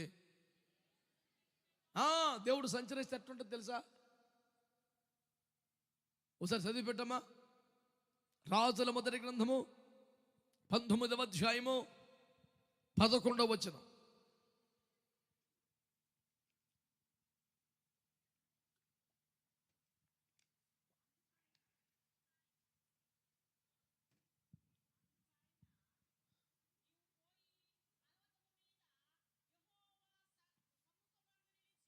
యాభై నువ్వు ఆపేసావా, వాళ్ళు ఆపేశారా? అలేనా? ఏమ్మా?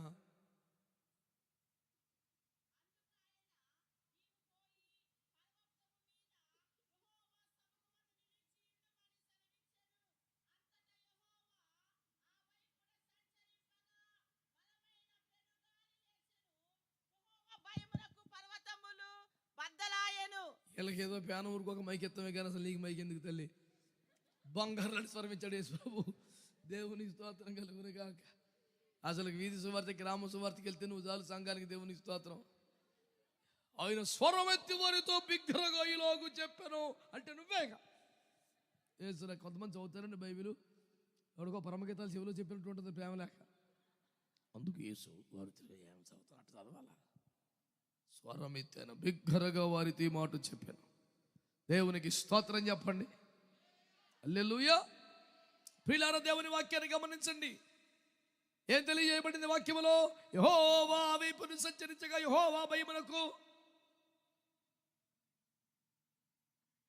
పెద్ద పెనుగాలి సుడిగాలి లేచిందంట. విందా వాక్యంలో మాట్లేదా?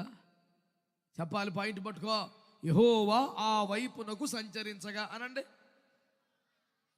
యెహోవా భయమునకు పెద్ద సుడిగాలి లేచింది. నా మాటేనండి. దేవుడు ఆ వైపుకు వచ్చినందున, సంచరించినందున సుడిగా బలమైన గాలి వీచింది అనండి. పోనీ అన్నానా? ఎందుకని? యెహోవా ఆ వైపుకు వచ్చాడు కనుక. హెలికాప్టర్ దిగితేనే ఎట్లుంటుందా మేడబడి? దేవునికి స్తోత్రం. మరి యెహోవా ఆ వైపునకు అలా వచ్చాడంట, బలమైన పెనుగాలి. నేను అన్నాను, అపోస్తుల కార్యాల గ్రంథం 2వ అధ్యాయం 1వ వచనంలో వేగముగా వీచు బలమైన గాలి వంటి ఒక శబ్దం అక్కడికి రాగా అగ్ని నాలుకలుగా బాగిన వారికి కనబడి ఒక్కొక్కరి మీద వాళ్ళకందరూ ఆత్మతో నిండుకుని వారై ఆత్మ వారికి వాక్శక్తిని అనుగ్రహించిన కొలది అన్ని భాషలు మాట్లాడసాగిరి. దేవునికి స్తోత్రం చెప్పండి.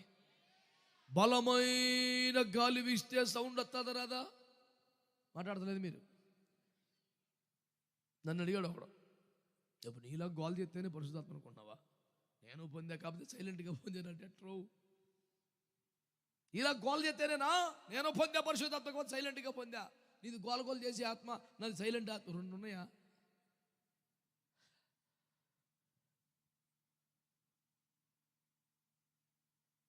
ఇది నచ్చలా. కేకలు వేయటం, మనిషి కదిలించబడటం, ఆత్మతో నింపబడటం, ఇవన్నీ నచ్చలేదు. నాకు ఎందుకో ఇష్టం లేదండి. ఇప్పుడు నీ ఇష్టాన్ని బట్టి తింటా కదా. ఇది కూరగాయల భోజనం, మళ్ళీ తింటే ఆహారమా? నాకు వంకాయ నచ్చదు మానే, నాకు బెండకాయ ఇష్టం తిను. ఇది అట్ట కాదుగా, నువ్వు సెలెక్ట్ చేసుకుంటా కాదుగా. ఐగుప్తును వదిలి వాగ్దాన దేశానికి చేస్తున్న ప్రయాణములు, ఎడారి పాఠములు బతుకుతున్న మనందరికీ పరిశుద్ధాత్మ జలము తప్ప మరొక దిక్కులేదు. దేవునికి స్తోత్రం కలుగునుగా. స్తోత్రం చెప్పొచ్చుగా. హల్లెలూయా. వేగముగా వీచు బలమైన గాలి వంటి ఒక శబ్దము కూడి ఉన్న ఇల్లంతా నిండిపోయింది. పరిశుద్ధాత్మాభిషేకం అన్న సంగతి మీకు ఇప్పటికే తేటగానే అర్థమైంది కదా. పరిశుద్ధాత్మను దిగి వస్తే సైలెంట్గా ఉండుద్దా, శబ్దం ఉంటుందా? చెప్పరే. అది సమూయేలు గ్రంథంలో 10వ అధ్యాయం అయినా, నాయోతు దగ్గర అయినా, యేసు రక్తం అధ్యాయం, అపోస్తుల కార్యంలో కనపడే మేడగదైనా, రాజుల మొదటి గ్రంథంలో 19లో 11 అయినా, ఆయన గాలి వీచినప్పుడు ఒక ప్రచండమైన శబ్దం. ఆమేన్.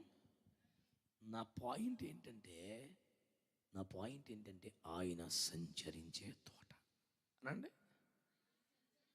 అలవాటు అయిపోయిందో, ఇంటి పక్క ఉందనో కాదు, ఆయన సంచరించే తోట. ఎందుకని? అక్కడ ఆయన ఉన్నాడు. నువ్వు ఆయన కావాలన్నావుగా, ఆయన వెతుకుంటున్నావుగా. ఆయన అక్కడ ఉన్నాడు. నీకు యేసు ప్రభు కావాలా? కులం, మతం, ఆచారం వదిలే. ఆయన సంచరించే సంఘం ఏదో తెలుసుకో. అక్కడికి వెళ్ళో, నీకు ప్రభు దర్శనం కలుగుతుంది. అక్కడ ఉన్నాడు, ఆయన మాట్లాడతాడు. ఆయన సంచరించే సంఘం ఎలా ఉంటుంది? బలమైన గాలి వంటిది వేచగా పెద్ద శబ్దం వచ్చింది. అందరూ కదిలించబడ్డారు, పరిశుద్ధాత్మతో నింపబడ్డారు, అనే భాషలు మాట్లాడారు. ఆయన సంచరించే సంఘములో ఈ కదలిక, ఈ ఉజ్జీవం, ఈ అభిషేకం, ఈ స్వరం ఎక్కడికే? దూరమున ఉన్న వారికి ఈ భాషలు వినబడి ఇదేందబ్బా అని వచ్చారంట. ఆత్మాభిషేకం అన్న పేరు మీద కాల్ చేయబాక, సైలెంట్గా ఉంటా. ఏనో పొందాను ఆత్మని సైలెంట్గా. ఇది ఎంత పెద్ద సైలెన్సర్ సంపాదించాడు వీడు. 4 స్ట్రోక్ కన్నా బేబత్వం సౌండ్ లేదు వీడి దగ్గర, బ్యాటరీ కార్ లాగా. మన మావాడు ఒకడు బ్యాటరీ కార్ కొన్నాడు. అది ఆన్ చేసినట్టు కూడా తెలుగు చేయి పెట్టిన, అసలు కుదుపు లేదు, కథలెక్కలేదు, వేసి రక్తం చేయి. రాత్రి వచ్చి పడుకుని మేము తగిలించి పడుకున్నాడు. అర్ధరాత్రికి లేచి తీసేస్తున్నాడు. తెల్లారిపాటికి 350 కిలోమీటర్ నాన్ స్టాప్ పరిగెట్టిపోతుంది. పెట్రోల్ మొక్కలేదు, ఏమీ లేదు. జోబులు ₹10 లేకుండా హైదరాబాద్ పోయి వస్తున్నాడు ఛార్జింగ్ పెట్టుకొని. మరి భలే ఉందిరా నీ పని అంటే అన్నాడు, ఎంతైనా 5 ఏళ్ళే కదని అన్నాడా. అదేంటి కారు 5 సంవత్సరాలేనా? 5 సంవత్సరాలకి బ్యాటరీ పోతున్నా, పోతే మళ్ళీ బ్యాటరీ వేసుకో, 5 లక్షలు అవుతున్నా. హల్లెలూయా, 5 లక్షలా? ఈ పెట్రోల్లో మిగిలిన డబ్బులన్నీ స్తోత్రం. రోజుకి 500, రోజుకి 1000 కొట్టాలిగా. అవన్నీ పెట్రోల్ బంక్ ఇవ్వకుండా ఒక సంచిలో ఇవ్వాలంట. 5 సంవత్సరాలకి ఇది పోయిద్దంట. ఈ మొత్తం పట్టుకెళ్ళడానికి ఇవ్వాలంట. ఈ టెక్నాలజీ, తెలివి, చదువు మనకు అంత బాగా అనిపిస్తుంది. మొత్తం స్తోత్రమే. మీకు అర్థమైందా? సుధమ గుమ్మరి ఎట్ట కనపడిందంట మన బాబుకి, ఎవరికి? లోతుకి. దేవుని తోట వల్లే కనపడిందంట. అబ్బాబ్బాబ్బా, ఏ క్లాస్ అని పోలికండి. దేవుని తోటలా కనపడిందండి ఈ బాబుకి. ఏంటి సోదోమ, ఏది వ్యభిచారం, ఇది భయంకరమైన పనులు. పై చూస్తున్నావు నువ్వు. ఆయన తన ఉద్యానవనంలో ఉన్నాడా? ఆమేన్. ఏ ఉద్యానవనం? ఫలములు కలిగిన ఉద్యానవనం. ఫలములన్నీ ఏ ఫలములు అనబడుతున్నాయి? ఆత్మ ఫలం అనబడుతున్నాయి. ఆత్మ చేత నింపబడకపోతే, ఆత్మాభిషేకం రాకపోతే, ఆత్మ గాలి వెచ్చకపోతే, ఆయన సంచారం లేకపోతే నువ్వు ఫలించేదెట్ట? ఆ ఫలభరితమైన అనుభవం లేకపోతే దేవుడు సంఘంలో మరి ఇంకే విధంగా వస్తాడో మీరు జ్ఞాపకం చేసుకోవాలి. మంచి మంచి బలి ఆచారాలు ఉన్నాయే. వీళ్ళు కోడిగుడ్డు 500 అమ్ముతున్నాడు, బలే కొంత తెచ్చాను కూర్చుంటాడు, 500 రూపాయలు తీసుకుంటా కేసు ప్రభు. మరి ఈ సంవత్సరం కానుకల పండుగలో సుమారు 3 లక్షల రూపాయల ఆదాయమును దేవుడు సంఘముకు దయచేసినాడు. ప్రభు నామానికి స్తోత్రం కలుగును గాక. అంటే నేను అన్నాను, 3 లక్షలు వేసి ప్రభుకి ఇచ్చేసావా అన్నాను. ఆయన ఏం చేసుకుంటాడు, మందే అన్నాడు.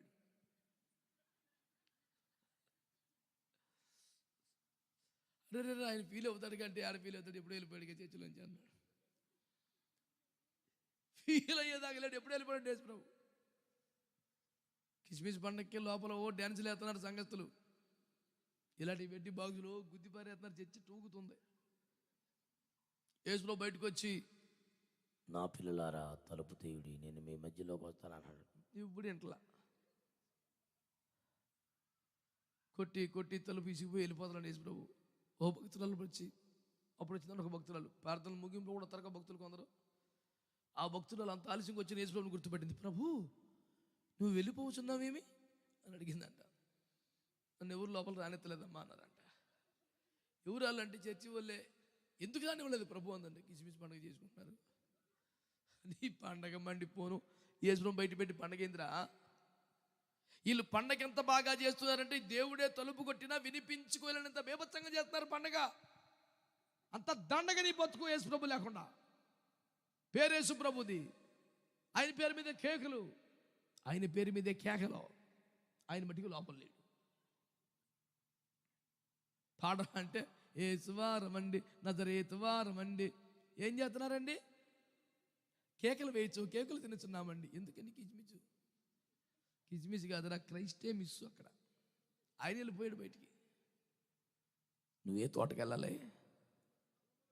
అది అది అది ఎటొకటి వెళ్ళిపోతాం కదా, పొలమని అలవాటు అయిపోయిందని. మా చర్చిలో ఒక ఆదివారం మంచి శక్తివంతమైన ఆరాధన జరుగుతుండగా దేవుడు ఒక వ్యక్తిని దర్శించాడు. దేవుని వెలుగు ఒకరిని తాకింది. ఆరాధన అయ్యాక నాకు సాక్ష్యం టైం ఏమి ఉండగా అన్నాడు. పోని చెప్పురా అంటే అటు నుంచున్న చోట నుండి దేవుడు బొమ్మ మీద ఎక్కడ ఉన్నాడని తెలియదు కానీ ఇక్కడ పడుకున్నాడు అన్నాడు. సూపర్. ఈ గుళ్ళో మరి అంతటా ఉన్నాడు కానీ ఇదో ఇక్కడ ఉన్నాడు, ఇక్కడ ఉన్నాడు చూపిస్తున్నాడు చోటు టార్చిలైట్ వేసి. ఏరా అంటే అక్కడ వెలుగు చెడు మీద పడిందంట. నేను అన్నాను, రేపు పొద్దున్న నువ్వు ఎదురు కూర్చుంటే కనపట్టుగా నీకు అన్నాను. లేదండి ఈ స్థలంలో చాలా విశేషం ఉంది అంటున్నాడు.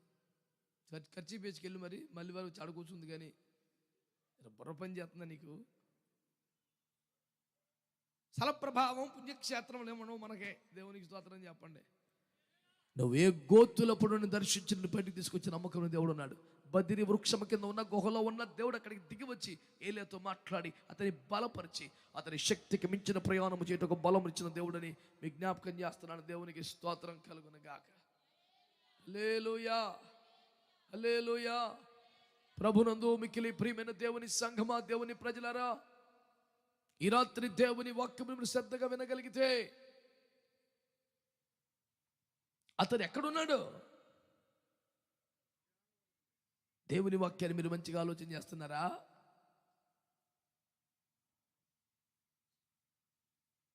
అతడు ఏ దిక్కునకు తిరిగాను?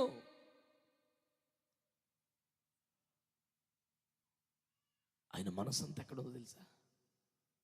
ఆయన ఎవరి మీద దృష్టి పెట్టాడు తెలుసా? యోబు గ్రంథం 23వ అధ్యాయం. యోబు గ్రంథం 23.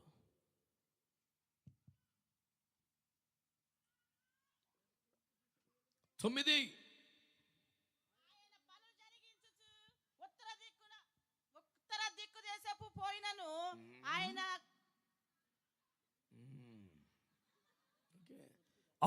పనులు జరిగించు ఉత్తర దిశకు పోయినను ఆయన నాకు కానవచ్చుట లేదు. ఆయన ముఖము తిప్పుకొని ఎటున్నాడు?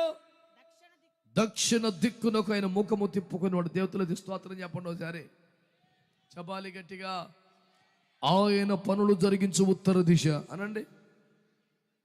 ఇప్పుడు మ్యాప్ చూసారా? మ్యాప్ చూస్తారా? ఇంకా అది అడిగాను. నార్త్ పోల్ ఎటు ఉంటుంది? ఇప్పుడు పైకే ఇటు ఉండదు. ఏ ఊరు వెళ్ళినది అదే నార్త్ ఇప్పుడు పైకి చూపిస్తుంది. ఎందుకని 48వ కీర్తన 2వ వచనంలో ఉత్తర దిక్కునున్న మహారాజు పట్టణమైన సియోను సర్వభూమికి ఎత్తైన చోటు రమ్యము గల చోట ఉండెను. ఆ సియోను, ఆ పరలోకం ఎక్కడుందంట? ఉత్తరాన ఉందంట. అందుకనే ద్వితీయోపదేశకం 2:1 మీరు మన్యము చుట్టూ తిరిగిన కాలము చాలా, లేచి ఉత్తర దిక్కులోకి తిరుగుడు. ఉత్తరానే ఉంది, పరలోకం ఉంది. ఉత్తరమున పరలోకం ఉంది, సియోను కొండ ఉన్నది, శ్రేష్టమైన మహిమ సింహాసనం మీద ప్రభు ఉన్నాడు. అక్కడుండి ఏం చేస్తున్నాడట? దక్షిణ దిక్కునొక ముఖము తిప్పుకొని ఉన్నది. దక్షిణానే ఉంది సంఘం. చూస్తున్నాడు ఇంకా నాయక. ఈడంటాడు ప్రార్థన చేయరా అంటే, ప్రభువా నువ్వు నిదానించి చూచిన ఎడల ఎవడు నిలవగడు చూస్తున్నానని ఆయన చెప్తున్నాడు. నువ్వు చూసి చూన్నట్టుగా వదిలి అట్లా బాగా చూడబాగా నీటి ప్రార్థన చేస్తున్నాడు. ఇక అట్లాంటి చోట ఏముంటుంది నీకు? పరలోకం, దేవుని స్తోత్రం. నా మాట అర్థం చేసుకోండి. మంచం మీద పండుకొని ప్రాణప్రియుని వెతికి తిని అని ఒక భక్తురాలు అంటుంది. తప్ప అదే బతకడం అంటే, అట్టయితే నేను సొంత వీధుల్లో తిరుగుతాను, పట్టణ వీధుల్లో తిరుగుతాను. అక్కడ కూడా లేదు. వారందరినీ విడిచి పెడితే తప్ప ఆయన దర్శనం కలగదు. 1వ పాయింట్ అది. 2వది, ఎక్కడ వెతకాలి? ఉద్యానవనములో వెతకాలి. ఆమేన్. ఎక్కడ వెతకూడదు? మంచం మీద వెతకూడదు, సమాధుల్లో వెతకూడదు, మృతుల్లో వెతకూడదు, ఆచరణలో వెతకూడదు, పట్టణ వీధుల్లో వెతకూడదు, రాజ్య వీధుల్లో వెతకూడదు, సంత వీధుల్లో వెతకూడదు. వెతకూడని స్థలాలు అవే. ఆ లిస్టు పొడుగుంది. మరి ఎక్కడ వెతకాలి? వారిని విడిచి ముందుకు రావాలి. ఆ నామకార్థ అనుభవాలు, ఆ మృతతుల్య అనుభవాలు, నిర్జీవ క్రియలు, ఉదయ్ ముందుకు రా, నీకు కనపడతాడు. నెక్స్ట్, ఉద్యానవనములో వెతకాలి. ఉద్యానవనం అంటే ఏది? ఫలించినటువంటి తోట, ఫలములు కలిగిన తోట. ఆమేన్, హల్లెలూయా. వరాల పిచ్చి మీద అడిగి పరిగెత్తబాకండి. ఎక్కడ క్రీస్తున్నాడంటే అటు వెళ్ళొద్దు, అక్కడ క్రీస్తు అక్కడికి వెళ్ళొద్దు. మహిమలంటే పరిగెత్తబాకండి.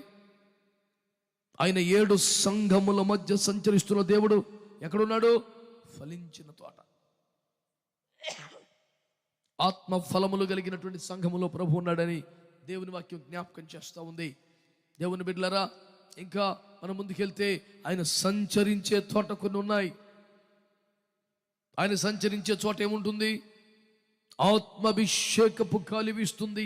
ఆత్మ శబ్దం అక్కడ మీకు కనబడుతుంది. అనేకులు నింపబడతారు. ఫలములు కలిగిన తోట, ఆత్మాభిషేకము కలిగిన తోట. అలాంటి చోట ఆయన ఉన్నాడు. ఆమేన్. ఆయన పద్మములున్న చోట మందను మేపుతాడు. 2:16 పరమగీతాలు. పద్మములున్న చోట నేను చెప్పాను. అది పైకి చిన్న పుష్పం కనిపిస్తుంది, కానీ కాడ చాలా పొడుగుంటుందని అర్థం. ఆ మాత్రం లోతు నీళ్ళు అక్కడ ఉన్నాయని దాని అర్థం. ఎక్కడ మేపుతున్నాడు? పద్మములను చోట మేపుతున్నాడు. లోతైన అనుభవాలు మేపుతున్నాడు, ఒడ్డొడ్ని కాదు. ఎక్కడున్నాడు ప్రియుడు? మందను మేపుతున్నాడు. ఎక్కడ మేపుతున్నాడు? పద్మములను చోట. లోతైన అనుభవాల్లో సంఘాన్ని మేపుతున్నాడు. సీమోను, నీతోనే ధరు నుంచి కొంచెము లోతుకు నడిపించు. నువ్వు కొంచెం లోతుకెళితే నీకు ఒక అద్భుతం చేయడానికి నేను సిద్ధంగా ఉన్నాను. రాత్రంతా కష్టపడ్డాను, ఒక చేప కాదు. నా మాట విని కొంచెం లోతుకెళ్ళు, నీకు అద్భుతం చేస్తా. మనమేమంటావు? నువ్వే నడిపించు ప్రభు. ఆయన ఏమంటున్నాడు? నువ్వు లోతుకి వెళ్తే నీకు అద్భుతం చేస్తానంటాడు. మనమేమంటావు? నువ్వే నడిపించు. మరి నువ్వేం చేస్తావు? ఒకడు అంటున్నాడు, ప్రభు నేను చెప్తే ఎవడు అంటాడు? ప్రభు నేను చెప్తే ఎవడు? సంత వీధుల్లో, రాజవీధుల్లో, మంచాల కాడ ఆయన నీకు కనబడదు. ప్రమాదం. చివరిగా పరమగీతల 5వ అధ్యాయంలో నా ప్రియుడు తలుపు కొడుతున్నాడు, నేను వస్త్రమును తీసివేసి 2వ వచనం, మనలా ధరింపనేలా.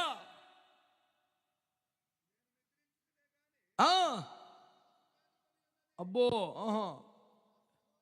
అయ్యా,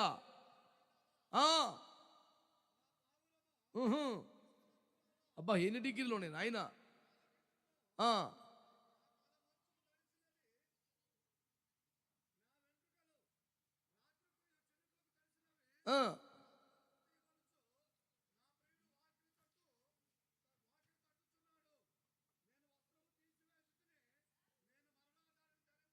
మంచి పిల్లమ్మ, ఎంత బాగా చెప్తుంది చూడు. ఈ అమ్మంట యేసుప్రభు తలుపు తడతాడు. లే బిడ్డ, నువ్వు ఎవరు అనుకుంటున్నావా? నేను నీ ప్రాణప్రియుణ్ణి. రాత్రి కురిగి మంచుకు తలదడిసిపోతుంది, చినుకులకు తలదడిసిపోతుంది, చనుకునికి పోతున్నాడు. తలుపు తీ బిడ్డ, నీ కొరకు పరలోకమును వదిలిపెట్టి దిగి వచ్చిన వాడిని. ఎవరో అనుకుని తలుపు తీయటం లేదో, కిటికీ సందులో చేయి పెడుతున్నాను, గుర్తులు చూసి గుర్తుపట్టినానా, నేనే నీ ప్రాణప్రియుణ్ణి అంటే ఈ భక్తులు అంటుందంట, నేను వస్త్రమును తీసివేసి తిని మరలా ధరింపనేలా. అమ్మా, ఒంటి మీద ఉండవలసిన వస్త్రం తీసి పారేసిందంట మహాభక్తురాలు. ఏమిటా వస్త్రం? రక్షణ వస్త్రం. ఏమిటా వస్త్రం? స్తుతి వస్త్రం. ఏమిటా వస్త్రం? నీతి పై వస్త్రం. ఏమిటా వస్త్రం? పెళ్లి వస్త్రం తీసి పారేసింది. రాజ్యమంచం పడుకుంది. ఎవరు నువ్వు? నా పేరు ప్రాణ ప్రియురాలు. నా 5-6 డిగ్రీలు ఆపకుండా. ఇన్ని డిగ్రీలు ఉన్న ఈ మనిషికి ఏ సోయి లేదు. ప్రియుడు వచ్చుచున్న వల్ల పెండ్లి వస్త్రం ఉండాలని సోయి లేదు. తీసి అవతల బారేసింది. ఉండవలసిన వస్త్రం పక్కన బారేసింది. అక్కర్లేని అత్తనంత చేతికి పూసుకొని సోకుపడుతుంది. ఇప్పుడు వచ్చిన దరిద్రం అదే క్రైస్తవులతో. ఉండవలసిన స్తుతి వస్త్రం, మహిమ వస్త్రం, పెండ్లి వస్త్రం ఇవన్నీ వేసుకుంటలా. చేతికేసే, మూతికేసే, ముక్కుకేసే, పెదాలకేసే, కళ్ళుకేసే, మెడకేసే, చేతి ఇవో రెండు ఆయన. నా చేతులు కచ్చ జటామాంసి గోపర స్థైలం పూసుకుని నా ప్రియునికి తలుపు తీనంతలో ఇదంతా గడిల మీద కారి వేస్ట్ అయిపోద్ది. నేను ఫ్యాన్ కింద ఆరబెట్టుకుంటున్నా, చేతికంతా పేడ పూసుకున్నా. దేవుని స్తోత్రం. ఆయన తలుపు తీనా బిడ్డ, నా ప్రాణ ప్రియులారా, సుందరవతి, ప్రాణేశ్వరి, సహోదరి అంటే ఇట్స్ ఓకే. నీ వాయిస్ గుర్తుపట్టాను, కానీ ఇప్పుడు నేను రాలేను. మరలా ఏమనిపించాలి? అమ్మో, నేను వస్త్రాన్ని తీసివేసేసాను, ఈలో ప్రభు వచ్చేసాడు బాబోయ్ అని టెన్షన్ పడి చేతులు కడుక్కొని గబుక్కుని వస్త్రం వేసుకొని ప్రాణప్రియుని తలుపు తీయాలి కదండి. మరలా ఆవిడ వేసుకుంటాడు. ఇప్పుడు తలుపు తీద్దామని చేతులకంతా అత్తర పూసేసుకున్నాను. ఈ పూసుకోవడం ఎక్కువైపోయింది, ఈ గొడవ ఎక్కువైపోయింది, ఈ అలరి ఎక్కువైపోయింది, ఈ దరిద్రం ఎక్కువైపోయింది. ఆయన స్వరము గుర్తుపట్టి కూడా, ఆయన ప్రభువుని తెలిసి కూడా ఆయనకి ఇవ్వని ఇష్టం లేదని పెండ్లి వస్త్రం ప్రకటన గ్రంథం 19వ అధ్యాయం 6 నుంచి 8 వచనాల మధ్య ఏమని వ్రాయబడింది? ధరించుకున్నట్టుకు ప్రకాశములను నిర్మలములైన వస్త్రములు ఆమెకి ఇయ్యబడిను, అవి పరిశుద్ధుల నీతి క్రియలు. హేబేలు మొదలుకొని అపోస్తుల దాకా పరిశుద్ధులందరి నీతి క్రియలే పెండ్లి వస్త్రం. ఆ పెండ్లి వస్త్రం ధరించుకుంటేనే రాకడలో యేసు వద్దకు పోగలం. అలాంటి వస్త్రాన్ని పక్కన పడేసి వ్యర్థమైనటువంటి లౌకిక సంతోషాలను మీదేసుకొని ప్రభు స్వరము విని కూడా ఆయన గుర్తుపట్టి కూడా తలుపు తీయకుండా నువ్వు ఎలాగో దేవుని దగ్గరికి పోతావు రేపు పొద్దున్న? మళ్ళీ అడిగితే నా ప్రాణప్రియుడు అంటది, నేను ఎప్పటి నుంచో క్రిస్టియన్ అంటది, నేను ఆయన మంచం మీద పడుకున్నా నాకు ఆయన త్యాసే అంటది. మాటలు చూస్తే భక్తి కలిగిన క్రైస్తవుల్లాగా, ఆత్మపూర్ణులైన క్రైస్తవుల్లాగా కనబడుతున్నారు, వినబడుతున్నారు, కానీ క్రియలు ఆ రీతిగా లేవని దేవుని వాక్యం తెలియజేస్తుంది. అందుకనే ఈ రాత్రి దేవుడు పిలుపునిస్తున్నాడు. నువ్వు దేవుణ్ణి వెతికే మనసు నీకుందా? నీకు నిజంగా దేవుడు కావాలా? నువ్వు దేవుణ్ణి కోరుకుంటున్నావా? శిష్యులు రాను వారు ఆయన పట్టుకుందని బయలుదేరితే ఎక్కడున్నాడు? ఆయన గెత్సేమనే తోటలో ఉన్నాడు. ప్రార్థించు చోట ప్రభు ఉన్నాడు. దేవునికి స్తోత్రం కలుగునుగాక. ఫలించిన చోట ప్రభు ఉన్నాడు. దేవునికి స్తోత్రం కలుగునుగాక. వేగముగా విచ్చు బలమైన గాలి కలిగిన పరిశుద్ధాత్మ అనుభవంలో ప్రభు కనబడుతున్నాడు. నామకసితం వదిలై, లౌకిక బంధాలు అలవాట్లు వదిలై, ప్రభు ఉన్న చోటికి రా. ప్రభువుని కలుసుకో. ఒక్కసారి ప్రభువును కలుసుకుంటే బాలుడు ప్రవక్త అయిపోయాడు. ప్రభువును కలుసుకుంటే ఉగ్రవాది అపోస్తలుడయ్యాడు. ప్రభువుని కలుసుకుంటే పాపాత్ములను స్వార్థికులుగా మారిపోయింది. ప్రభువుని కలుసుకుంటే కనాను స్త్రీ విమోచించబడ్డ అనుభవాలతో ఇంటికి వెళ్ళిపోతుంది. ఈ రాత్రి నిన్ను కలుసుకోవడానికి యేసయ్య ఇష్టపడుతున్నాడు, సిద్ధపడుతున్నాడు. లోకాన్ని వదలగలవా? మంచాన్ని వదలగలవా? సుఖభోగాలు వదలగలవా? ఆచారాలు వదలగలవా? పట్టణ వీధులు, రాజవీధులు వదలగలవా? వారందరిని విడిచేందుకు రాగలిగితే నిన్ను హత్తుకోవడానికి, నిన్ను దీవించడానికి నా ప్రభు సిద్ధంగా ఉన్నాడు. నీకు ఇష్టమేనా? ప్రార్థన చేసుకుందాం.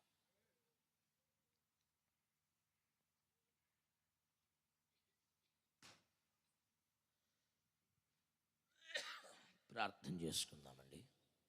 తలలు ఉంచి కళ్ళు మూసుకోండి. ప్రార్థించుకుని ముగించుకుందాం.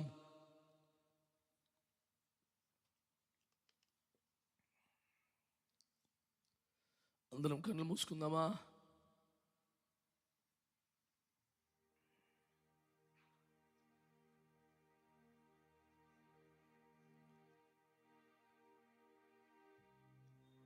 హల్లెలూయా. ఇంతసేపు దేవుడు తన వాక్యంలో నుంచి మనతో మాట్లాడారు. ప్రార్థించుకుని ముగించే సమయం ఇది. మహా అయితే ఒక 5 నిమిషాలు ఎక్కడ ఉంటాం మనం? ఒక్క మాట దేవుని సన్నిధిలో ప్రార్థన చేసుకుని మనం ఈ చోటు నుంచి వెళ్దామా? దేవుడు ఏమి కోరుతున్నాడు? దేవుడు ఏమి కోరుతున్నాడు?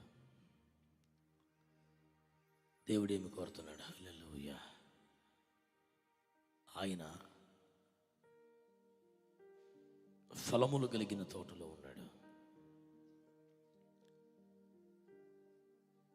హల్లెలూయా, హల్లెలూయా.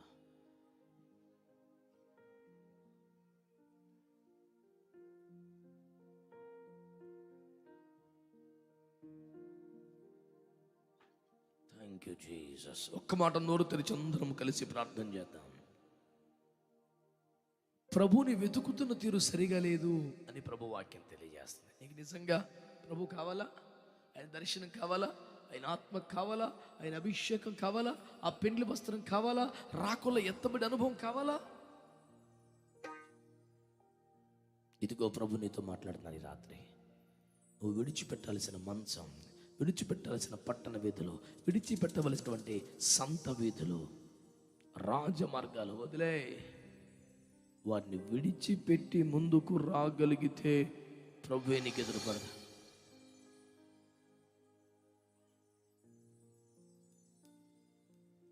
విడిచిపెట్టి ముందుకు రాగలిగితే ప్రభువే నీకు ఎదురుపడతాడు. స్వరమెత్తి చేతులతో ఒక చిన్న ప్రార్థన చేయి. ప్రభువే నువ్వు కావాలి.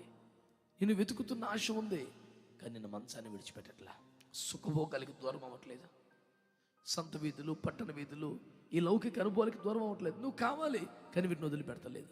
నా తప్పు నాకు కనబడింది. నువ్వు పిలిచిన తలుపు కొడుతున్నా, నేను లేవలేకపోతున్నాను. వస్త్రాన్ని ధరించలేదు. చాలా బలహీనమైన స్థితిలో ఉన్నాను. నన్ను క్షమించు ప్రభా, నన్ను క్షమించు ప్రభా, నన్ను క్షమించు ప్రభా. ఇప్పటికైనా మంచాన్ని వదిలిపెడితే, సంత వీధులు, రాచి వీధులు వదిలిపెడితే, సమాధుల తోటను విడిచిపెడితే, వ్యాపార కూడలను వదిలిపెడితే, ఆయన సంచరించుతున్న తోటలోకి వస్తావా? ఆత్మ ఫలములు కలిగిన సంఘములకు వస్తావా? నీవు మహిమకు సిద్ధపడతావు. ఇంతమంది స్వరమెత్తి ప్రార్థన చేస్తే ఎంత మంచిగా ఉంటుంది. రండి, స్వరమెత్తి ప్రార్థన చేయండి.